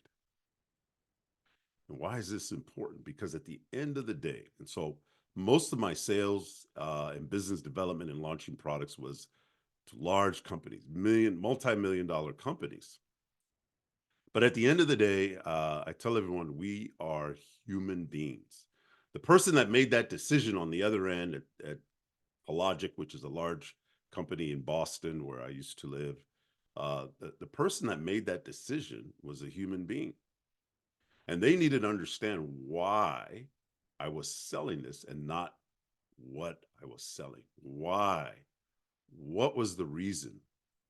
Was there a greater purpose in why I was doing this, or was I just doing it to make a buck and to have them as my customer? Hence why all my customers, I treated them more as partners than customers. So when I have someone do their mission, I have them look into, first of all, I have them watch that Simon Sinek video, and I have them write out, why are you doing this? Not, I am doing this because this is the best technology, or this is going to change your life. And that's a really good mission. But when I share, I'm on this journey, or I've developed my business or launched my business because I believe, or I understand the challenges that you are going through in your life.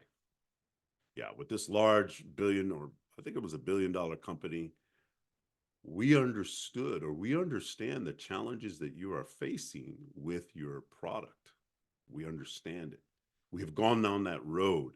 What takes place because we're humans is that immediate connection and trust. And now they understand, or now they know that we have resonated with them, right? That connection takes place. And again, it doesn't matter how big this company is. At the end of the day, you're going to work with another human being. And that's something we cannot change. In fact, good and bad marketing is it relies on our emotions as human beings, right? And so some bad marketing goes out there and they're targeting our emotions because we make decisions, based on our emotions, and then we bring in logic to determine yes or no. And marketing people know that very, very well. But I have companies figure out their mission statement by the why. Why am I doing this? Not what am I looking to accomplish, but why. And I normally have them start out their mission statement in the beginning with, we understand, or we believe. It helps them craft that mission statement in a way that is sharing why they're doing something, what they believe in, opposed to what they are going to do. Very, very, very critical. Okay. Now, why does that help? Because it helps in your decision making, in everything you're doing. Why am I doing this? It helps in the decision making on the events you go to, your type of marketing you're going to do, the people you align with. Everything about your business now comes within the boundaries of your why. Without doing that, you're going to be pulled in different directions. You're going to be influenced by different people. You're going to be influenced by different things you read, and you'll see people, if they don't know their why, they start going in a lot of different directions, being pulled. And now you can change a lot of strategies, but this why has to be very clear, because it's a foundational component to your business and to your overall value proposition. So this is why you have to start with we believe or we understand, nail that down. Number two, it helps with product or service alignment. So the product you're developing, or the service you're providing, does it align with why you are doing this? And so there are many, many companies that launch things and it's not aligned with their why. And this thing they're launching, in all honesty, is pulling them away from their why, and they're struggling. There's an internal conflict going on. And if they don't bring it back to their why, they're gonna have a lot of problems, and most of the time there's failure at the end, right? And so understanding this why, nailing it down, and then living within the boundaries of your why is critical. I talk to startups and mentor startups a lot that their minds are in so many different things and they're focused on so many different things. And I'm always trying to get them to come back to their why, to make sure that their whatever they're focused on aligns with their why. Thirdly, you may not know much about an early adopter, but an early adopter is very, very critical to your overall business. So, and that's a person that is going to very much align with your why, and they're going to see it. Now, they're influencers, and they're influencers typically in your space, and they're there to support you once you find out who they are. First, you got to determine who they are. But once you find out and determine who they are and connect with them, 90% of the time, they're going to help you, advise you for free. Why? Why is this important? Because they believe in what you are doing. They believe in you solving a greater problem. They may not be the ones that are solving it. They may not be the ones that want to solve it, but they fully see the problem and they go, oh my gosh, you are solving the problem accurately. And so knowing your early adopter, and again, if you go to our website, headwayidealabs.com, you can get more information on that. But this is why you must have a strong mission that aligns, that is developed from your why, not aligns with your why, but is developed from your why. Secondly, your value, what you value. And so I normally have people take a core value test because it helps them determine what are some things that you value that are extremely valuable to you. And so then when they know what that is, I tell them, okay, now these values are very important because you must adhere to these values. Now, I've worked at companies that were horrible, but they align, and just because of the leadership and the infrastructure wasn't good, but they really aligned and resonated to the things I valued. And because of that, I loved working there, even though it was dysfunctional. And then I've been at great companies that were running very well. In fact, the last 2 corporate jobs ago, I was at this company for about 9 or 10 years.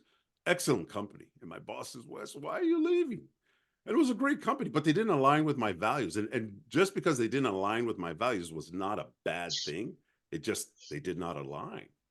And so, and I'll get into the 3 points there, but understanding your core values, the things that you value most. So for example, for me personally, I value personal growth. So all the founders I work with, it's just naturally, I want to help them with their personal growth.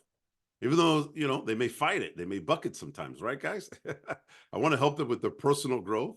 That's something that I value because I value them as human beings and I want to see that they grow. Second thing I value is I value partnerships. And so if you go to my website, it says harmonious partnerships. That's extremely important to me. So everyone I partner with, I want to see their growth as well. And I want to see this mutual beneficial relationship.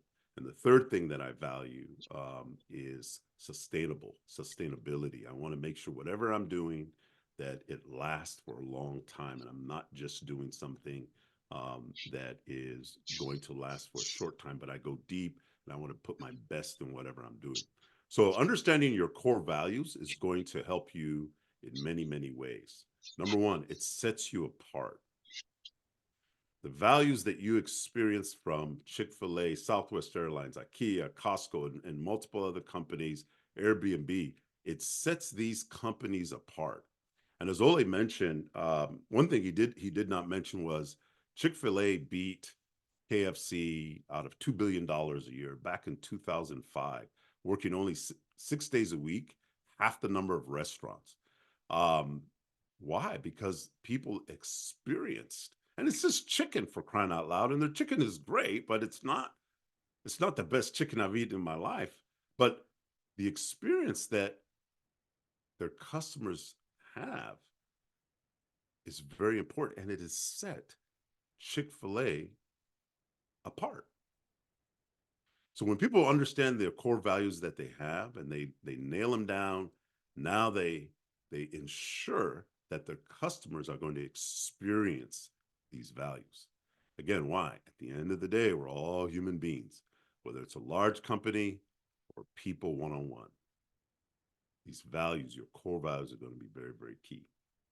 You can go online and you can find several core value tests that you can take. What I suggest is you pick the top 3 or 4 of them and you write out, what does this mean to me? Why does this resonate? Why is this important to me? Even when you're bringing in, working with other partners or bringing people on your team, you got to make sure they align with your values. They could be phenomenal in skill. They could be sharp because they could have a ton of experience. They could be even really good people, but if they don't align with your values, you're going to see this diversion because they value these 3 or 4 other things and you value these 3 or 4 other things. And you can imagine when someone values these things above these other things, there's always going to be conflict. And so I always suggest if you bring people on your team and if you're going to partner with other companies, make sure they align with your values. But again, it helps you set yourself apart because your customers now need to experience these values. Thirdly, solution, which is I call the product is a painkiller. It solves a real problem, right? You must have a solution, whether it's a service or a product that solves a real problem. And I'm always going to suggest, as Cleo mentioned, that you go and you do a lot of customer interviews where you're finding out, okay, did I really solve a problem? Is this the real problem? Is this a symptom of a bigger problem? Which I see many entrepreneurs are solving a symptom of a bigger problem. And when that symptom goes away, so does their business, right? So really having customer interviews early on, meeting or finding your early adopter, they're really good at helping you ensure that you're solving a real problem and not a symptom of another problem, right? Or a bigger problem, sorry. And so, but you need to know what that is. And this solution is going to help you ensure that there's success. So you have your mission, which is your why, creates product alignment, helps you with your decision making. It helps you align with an early adopter. Then you have your values. It sets you apart. It's something that your customers, your partners, your employees need to experience. Yeah, not just your customers. Your partners need to experience your values. Your employees or anyone you work with need to experience these values. And people that are going to have a positive impact in your business, you need to make sure that they align with your values. And then the solution, which I call as a painkiller, it must really address a real pain, a real problem.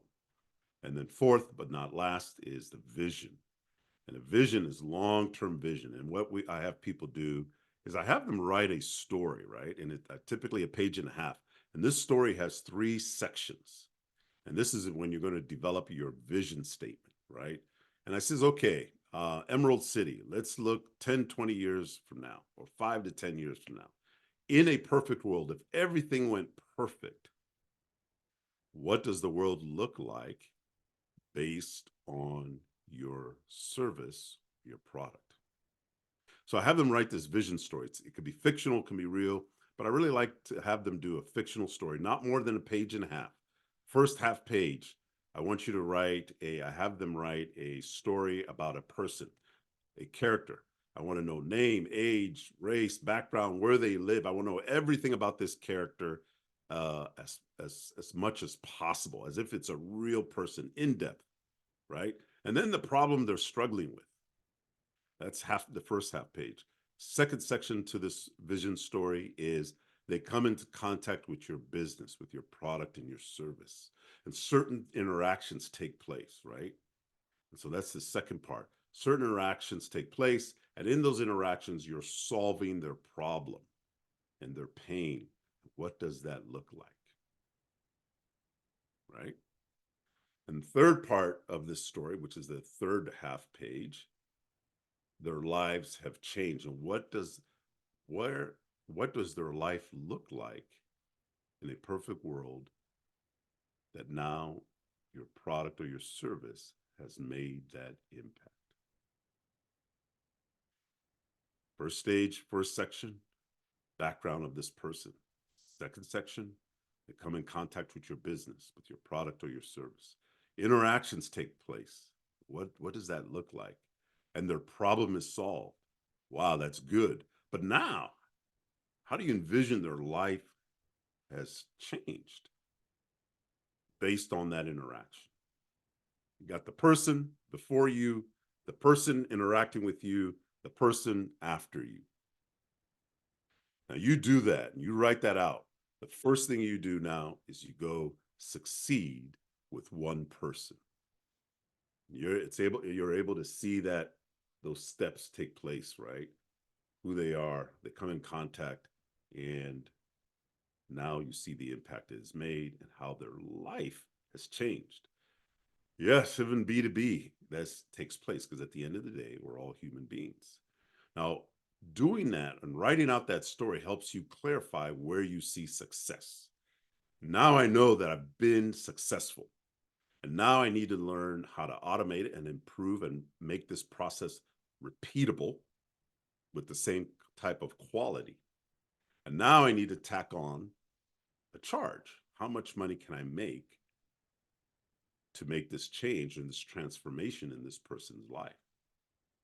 But what this vision story does, it helps you clarify where you see success. Now I know I've been successful.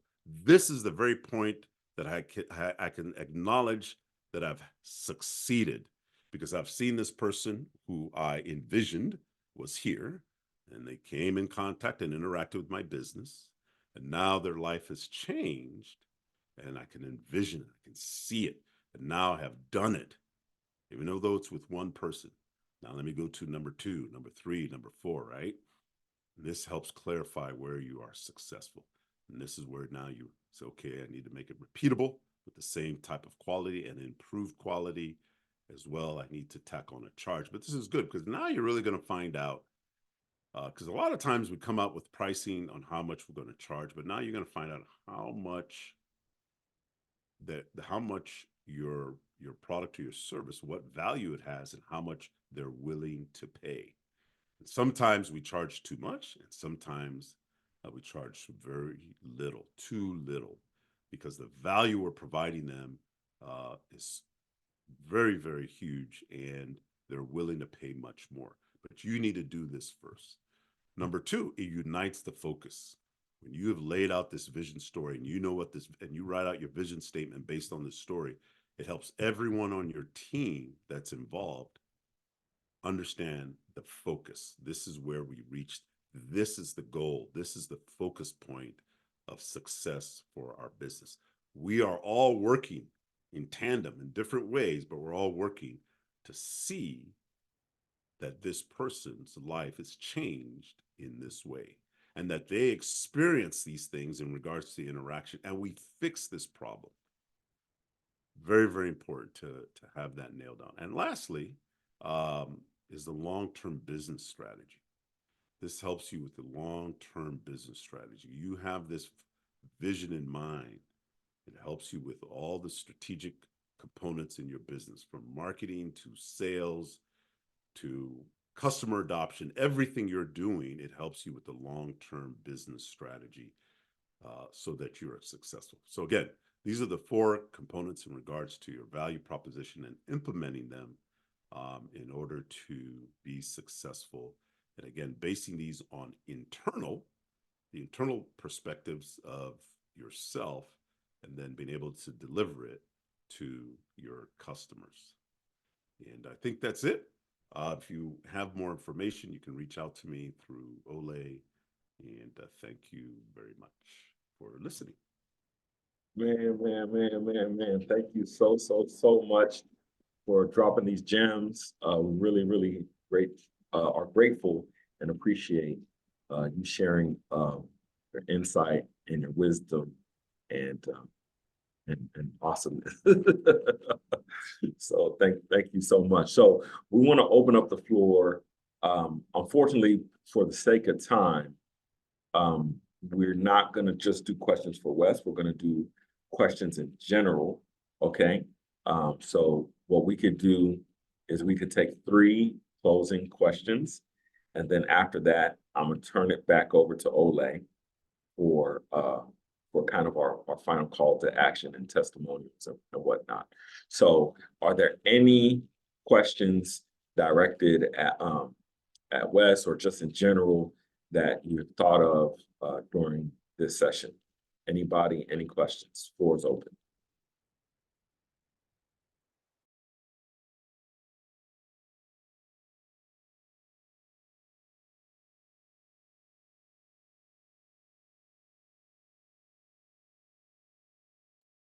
Okay, I'm gonna ask one more time. Any questions that you have overall through any of the things presented about your business, or an idea that's aligned to what we discussed today? This is Susan. I just have a question about the why statement. Okay. When you're writing a why statement, do you also, and you say, I understand the challenges of X, whatever that challenge might be. Do you just state that you understand the challenges of whatever X is, or do you in turn also say, have a follow-up statement that says, I want to provide, and then go on to be what your service and or business would provide? Or do you just leave it at just what you, just an understanding of, it's just the first half of that, I guess, you know? Yeah. So Susan, thank you. This is a really good question, because I hear this a lot, or I see this. I don't mind people doing a second sentence, but sometimes people go and they do 4 or 5 sentences and lose. And yes, you can. You could, to answer your question, yes, but I would not make it more than one extra sentence, right? So we believe, or we understand, hence we do this, right? And so that is fine, but don't write too much where it takes the impact away from the why, because that's what you want people to remember is, oh, they understand. They believe, they see it, they understand what I'm going through.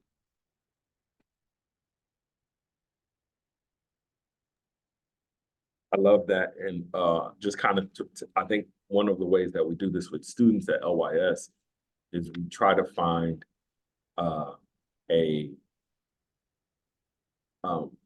kind of the calling or the thing that you're solving. So we kind of start out similarly, not maybe we believe statements, but maybe I plan on impacting X for X reason. What's the reason why I'm impacting X person? So, for example, I plan to impact children by becoming a pediatrician, right? Because, and usually there's a because statement, because my pediatrician helped me when I was sick, or because I don't like sick children, or whatever the because is. And then we kind of have a little bit more, but that's more student based, but that's kind of how we lay that out. So thank you for that question, Sue. Really great question. Okay, let's take one more question. One more question. Anybody? Floor is open. One more question. I know our notepads are full. Our notepads are full, and so many gems dropped today. So, but I'm just gonna answer a few if you don't mind. There are no questions, but I'm just looking at the beginning there. So, for example, with Blake, regarding helping his web logo business attract more customers, yeah, I think nailing down your value proposition. Now, when you watch the Simon Sinek video, he's going to say, sell only to those that understand your why, that resonate with your why. And that's very important. You're going to be able to speak their language. And this is why it's important to nail down those 4 things that I mentioned, because the terminology you start using is going to resonate with that human being that is going to make that connection, right? And it's going to help you set yourself apart from all the other people that are doing web logo design. You're going to understand your customers, and you want, now think about this. You want people that value what you're doing. And I learned this the hard way by reducing my costs in order to get customers. And the customers that don't value me, I don't want them to be my customers. And you got to learn to swallow that pill, because at the end of the day, even if you charge them little, they're never going to be satisfied. Those that resonate with your value and appreciate your value, they're gonna always think, man, I'm not paying this person enough, and they're going to become loyal. And this is the importance with those 4 components. It creates customer loyalty even when you screw up. It brings in or helps your employees to be 100% committed. It creates very strong partnerships, and it sets you apart from your competitors. So I just want to mention that real quick. And then the other thing regarding what Ryan had asked. Hey, Wes. Sorry. Yeah. Hey, Wes, can I just add on to yeah, go ahead. Yeah. Is Blake, are you still on? Yeah, he is. Okay. Yes, I am. Yeah. Blake, do you have customers that currently do business with you? I have a few. Okay. It's not always consistent though. It's Okay. usually by word of mouth. Wes gave you a great answer. I'm just also going to give you some more tidbits. One of the things that is important is that the customers that do business with you based on your business, ask them why. Do you know why they do business with you? Blake, that's not rhetorical. I'm asking you that question. Do you know why they do business? Oh, okay. I thought you were. I thought it No, was I'm sorry. rhetorical. That's not rhetorical. That's the professor in me. But do you know why? Just because, I mean, I feel like I give great customer service. I go Not what above you, and beyond. Blake, I have to stop you. Not what you think. Do you know why from what they tell you? Um, And it's okay if you don't know. Have you asked them why? Not necessarily. No, I haven't asked them why. They have given me reviews though. Okay. And from what I've read, from what they put on my site, they say that, I go above and beyond to try to help them. I answer any questions, and I'm always available, even past my my hours. So That's good. Well, I just wanted to tell you is that one way is to understand, to attract more customers, like the customers that are doing business with you. Ask those customers why, and what is it that attracts you that you've done. But I would also ask them, is the business that you're doing with them, these are current customers, is it good enough that they would recommend or refer you to a family member or friend? I believe so. Yeah, but I would add, so if that's the thing, I think charity starts at home. So the customers who are doing business with you, to model why they're doing business like you, and to go out and try to have those guys be advocates for you to sell your business for you. Okay. Yep. And don't turn them into customers, turn them into advocates that'll go out and promote your business as well. I just wanted to give you that piece of advice. Go ahead, Wes. Yeah, So thank you. Thank you both. No worries, Blake. With Ryan, I would suggest doing the vision story and just accomplish one person at a time based on your schedule. I think those 4 components are going to help you nail down your passion and your focus, because if we don't hone in on those things, we will get distracted. And I know what it's like in your situation where it's like, oh my gosh, I've lost track of staying on this mission and now I'm trying to get back on it. But nail down that vision story, find that one person at a time, and you're going to get a really good feeling when you see that one person you've helped through that stage to the point of success, and you're going to want to repeat it again and again and again, and the motivation is really going to grow. And so those are the only 2 things I wanted to mention.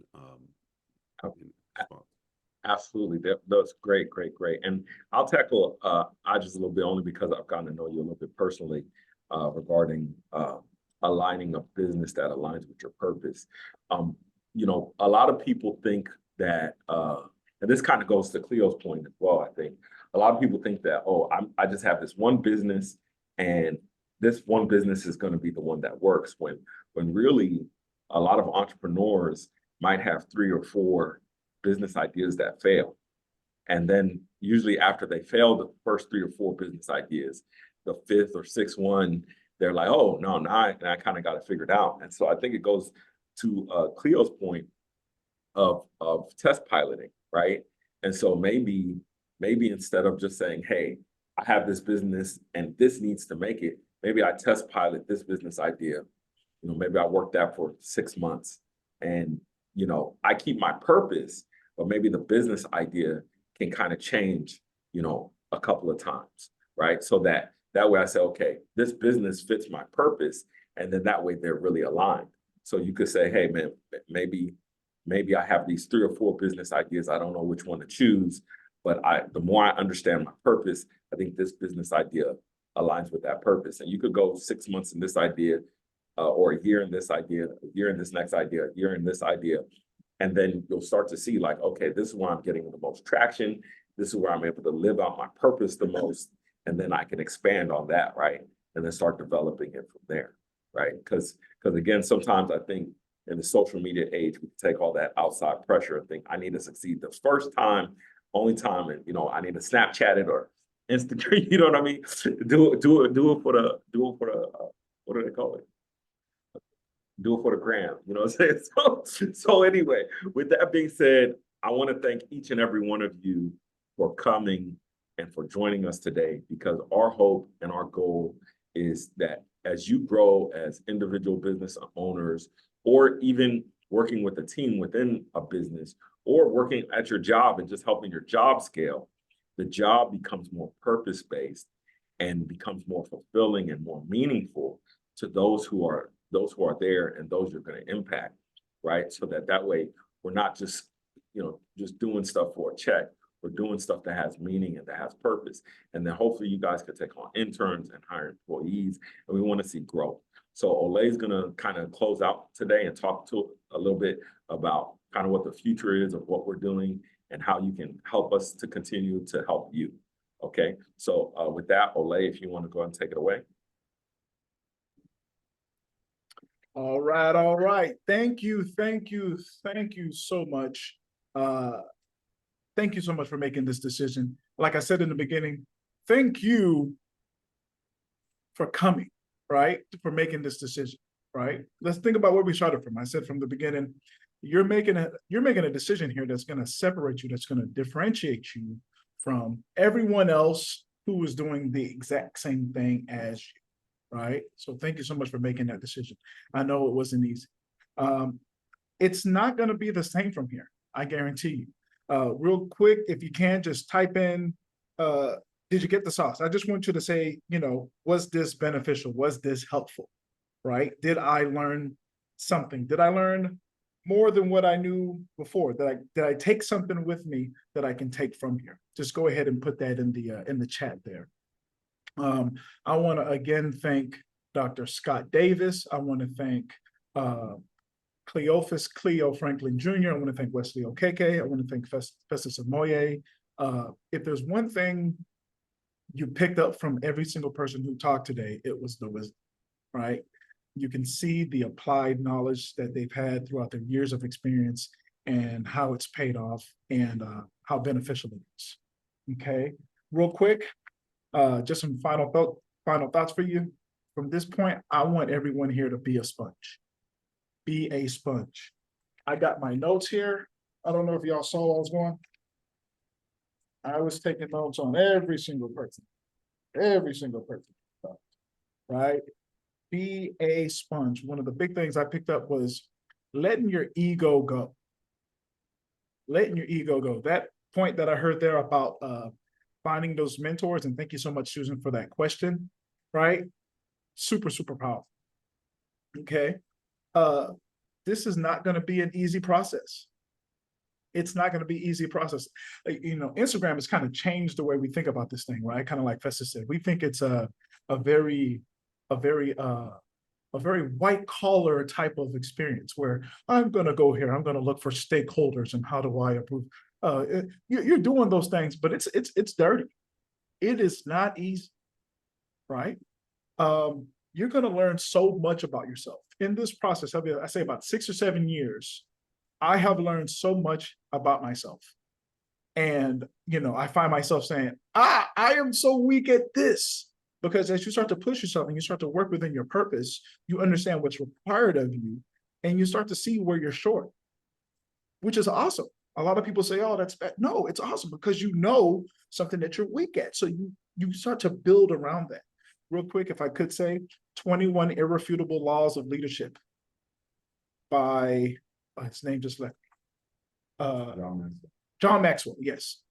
If you can, ABE books, get it on the low low, right? If Amazon has a cheaper version, go ahead and get that. Awesome book. Okay. What we're going to do is, if you can, go to YouTube, Laddering Your Success. If you go to YouTube and you type in Laddering Your Success, subscribe to Laddering Your Success on YouTube. That is where we will give you the link to this video. The link to this video that we just went through today. Okay. And a couple more things before we go. I want you to think about who's getting access to what we just got today. Wes works with startups. Wesley Okeke works with startups that are getting that have been able to be funded with millions of dollars. Cleo has worked with billion-dollar organizations. Scott and Cleo are both teaching MBA students. Okay, so everything that you have gotten today in these last 2 hours, these folks have been working with people that are putting this at the highest level, right? And so I don't, like I told you in the beginning, I don't want you to take what you're learning here. I don't want you to take what we're doing here light. You are setting yourself apart, okay? And we want to continue on this journey with you, all right? Thank you for taking this journey to becoming a purpose-based individual, a purpose-based business.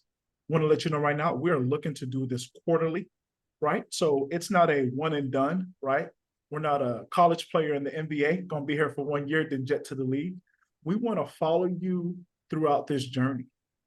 We want to make sure that where you start is somewhere amazing, okay? So we will be doing this again. We're looking to do this quarterly, and if you do want to come back and join us, there will be a discount provided for you. We want you to tell your friends. We want you to tell your family members. We want you to tell anyone who is looking for that next level, who is looking to take that idea and turn it into something tangible, and turn it into a concept or a product or a business. Okay, that's what we're looking to do here today. Once again, thank you so much for making this decision to join us. Thank you, Festus. Thank you, Wesley Okeke. Thank you, Cleo Franklin Jr. Thank you, Scott Davis. Thank you to you. Thank you to you. Got to give yourself a round of applause for making this decision, right? We hope to see you soon. Hope you have a wonderful weekend. Oh, yes. Yes. Thank you so much. If you love what you have learned today, if you love what you've experienced, we would love for you to stay on and do a quick testimonial so we can tell our friends, we can tell people in our networks, we can tell those around us about what we're starting here today. So if you would like to stay on and give a testimonial, that can be either, you know, just if you want to use just your voice, you don't want to put your video camera on, that's fine. We'd love to have the camera on, but if you can, please stay on and just do a quick testimony. Thank you so much. If not, have a wonderful weekend. Thank you so much for being here, and we wish you the best on your journey. Wish you the best on your journey.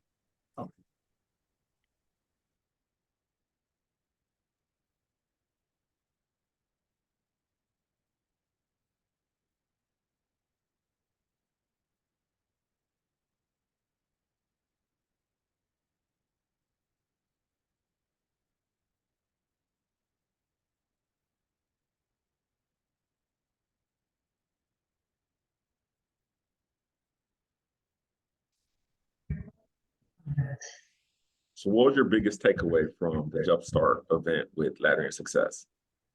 I think the biggest takeaway for me was the fact that understanding how to manage time. Time is always the largest asset that you can't get back, right? And it's probably the biggest, I guess, the biggest impediment for most people that's trying to get something off the ground as far as business. So being able to hear from the proven leaders that have done this, the steps that they take with their schedule, it's a constant time management, schedule. So that was a really big gem in making sure that you have the processes and structures in place to be able to plan out your schedule day by day, hour by hour, week by week, and execute.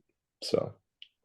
Okay, thank you. And then what did you find the most valuable about this Laddering Your Success event? I found that the most valuable was listening to you all, right? Looking at people that's, you know, within my culture that are successful, right?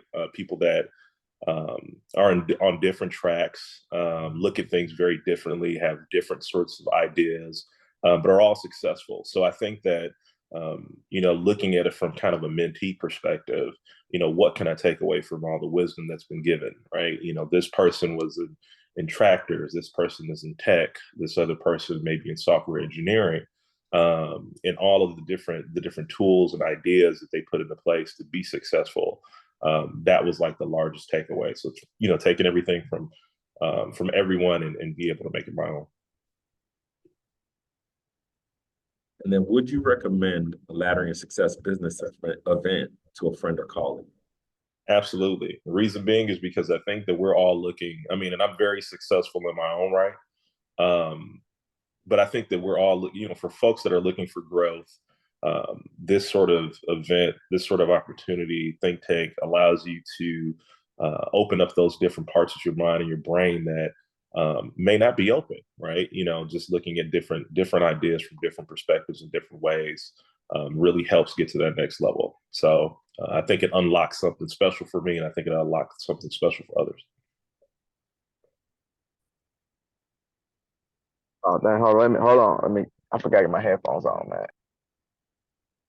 Okay, what was your biggest takeaway from this Laddering Your Success business event? Oh, man. It's almost like what you've been telling me. Do it over again, because your camera was. Oh, my bad. What was your biggest takeaway from this Laddering Your Success business event? Man, it's kind of like what you've been telling me, but I think I can't remember which one it was, but it was like know your value, know your worth. It's pretty much what all y'all was kind of saying. Cause I would always be like, I used to be like, man, I'm not trying to charge that much. I'm trying to, but it's like if people are willing to pay for that, you need to sell the product for what it's worth. Don't undervalue yourself. And but don't also overcharge at the same time, because they spoke on that. Yeah, I got on my notes to have a checklist. I don't want to say everything I learned, like the biggest things, because then, you know what I'm saying, that would take away from things. But also one main thing somebody said, they said, leave a legacy, like, or something like that, man. I was just on that. So yeah, I got all my little notes over here. And yeah, stuff like that, man. So what did you find the most valuable about this event? Man, I'm gonna tell you, it was just like how he said, everybody come together, everybody has their different aspects of stuff they've done. And like, how they've used that in their life to not only make themselves better, but their business better and other businesses better to grow. Like they were just talking about, I think the last person was talking about how like people make stuff because they're excited, but but was that the main purpose? Like, you know what I'm saying? Is it really what your customer wants? It don't matter how excited you are about it. If it ain't what your customer wants, it's worthless. Hey. And then would you recommend a Ladder Your Success business event to a friend or colleague? Oh yeah, of course. Especially people they have ideas, because a lot of people have ideas, but they don't know the plan to actually get the idea across. And just the knowledge they spread out, like that one, I'm not trying to take what somebody said. It was for him, but when he said don't try to turn everybody into a customer, some people need to turn into advocacy. Bro, that blew my mind. I was like, bro, that right there, that's it.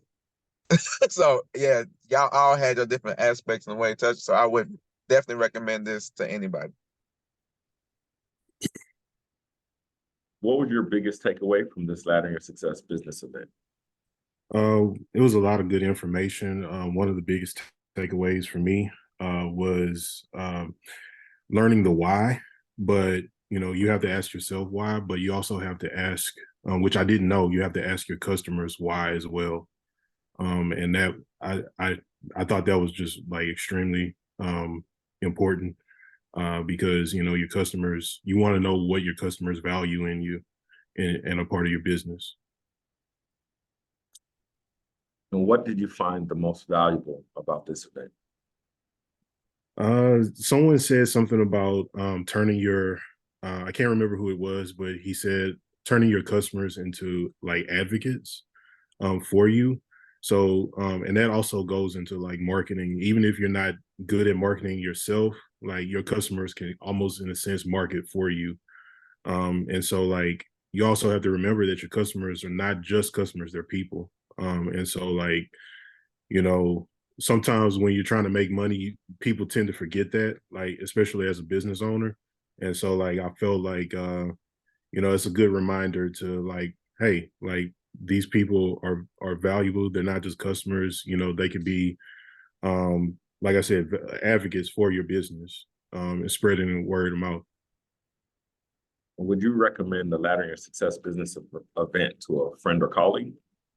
Absolutely. I stated in the chat, I took full page of notes. My notes are just like, there's no white space pretty much. So I had a bunch of diagrams, bunch of notes, and I'm definitely going to use everything that I learned today. Everyone was just very informational, and it's a lot of good tools that, I can not only use for myself, but also with other people that I know.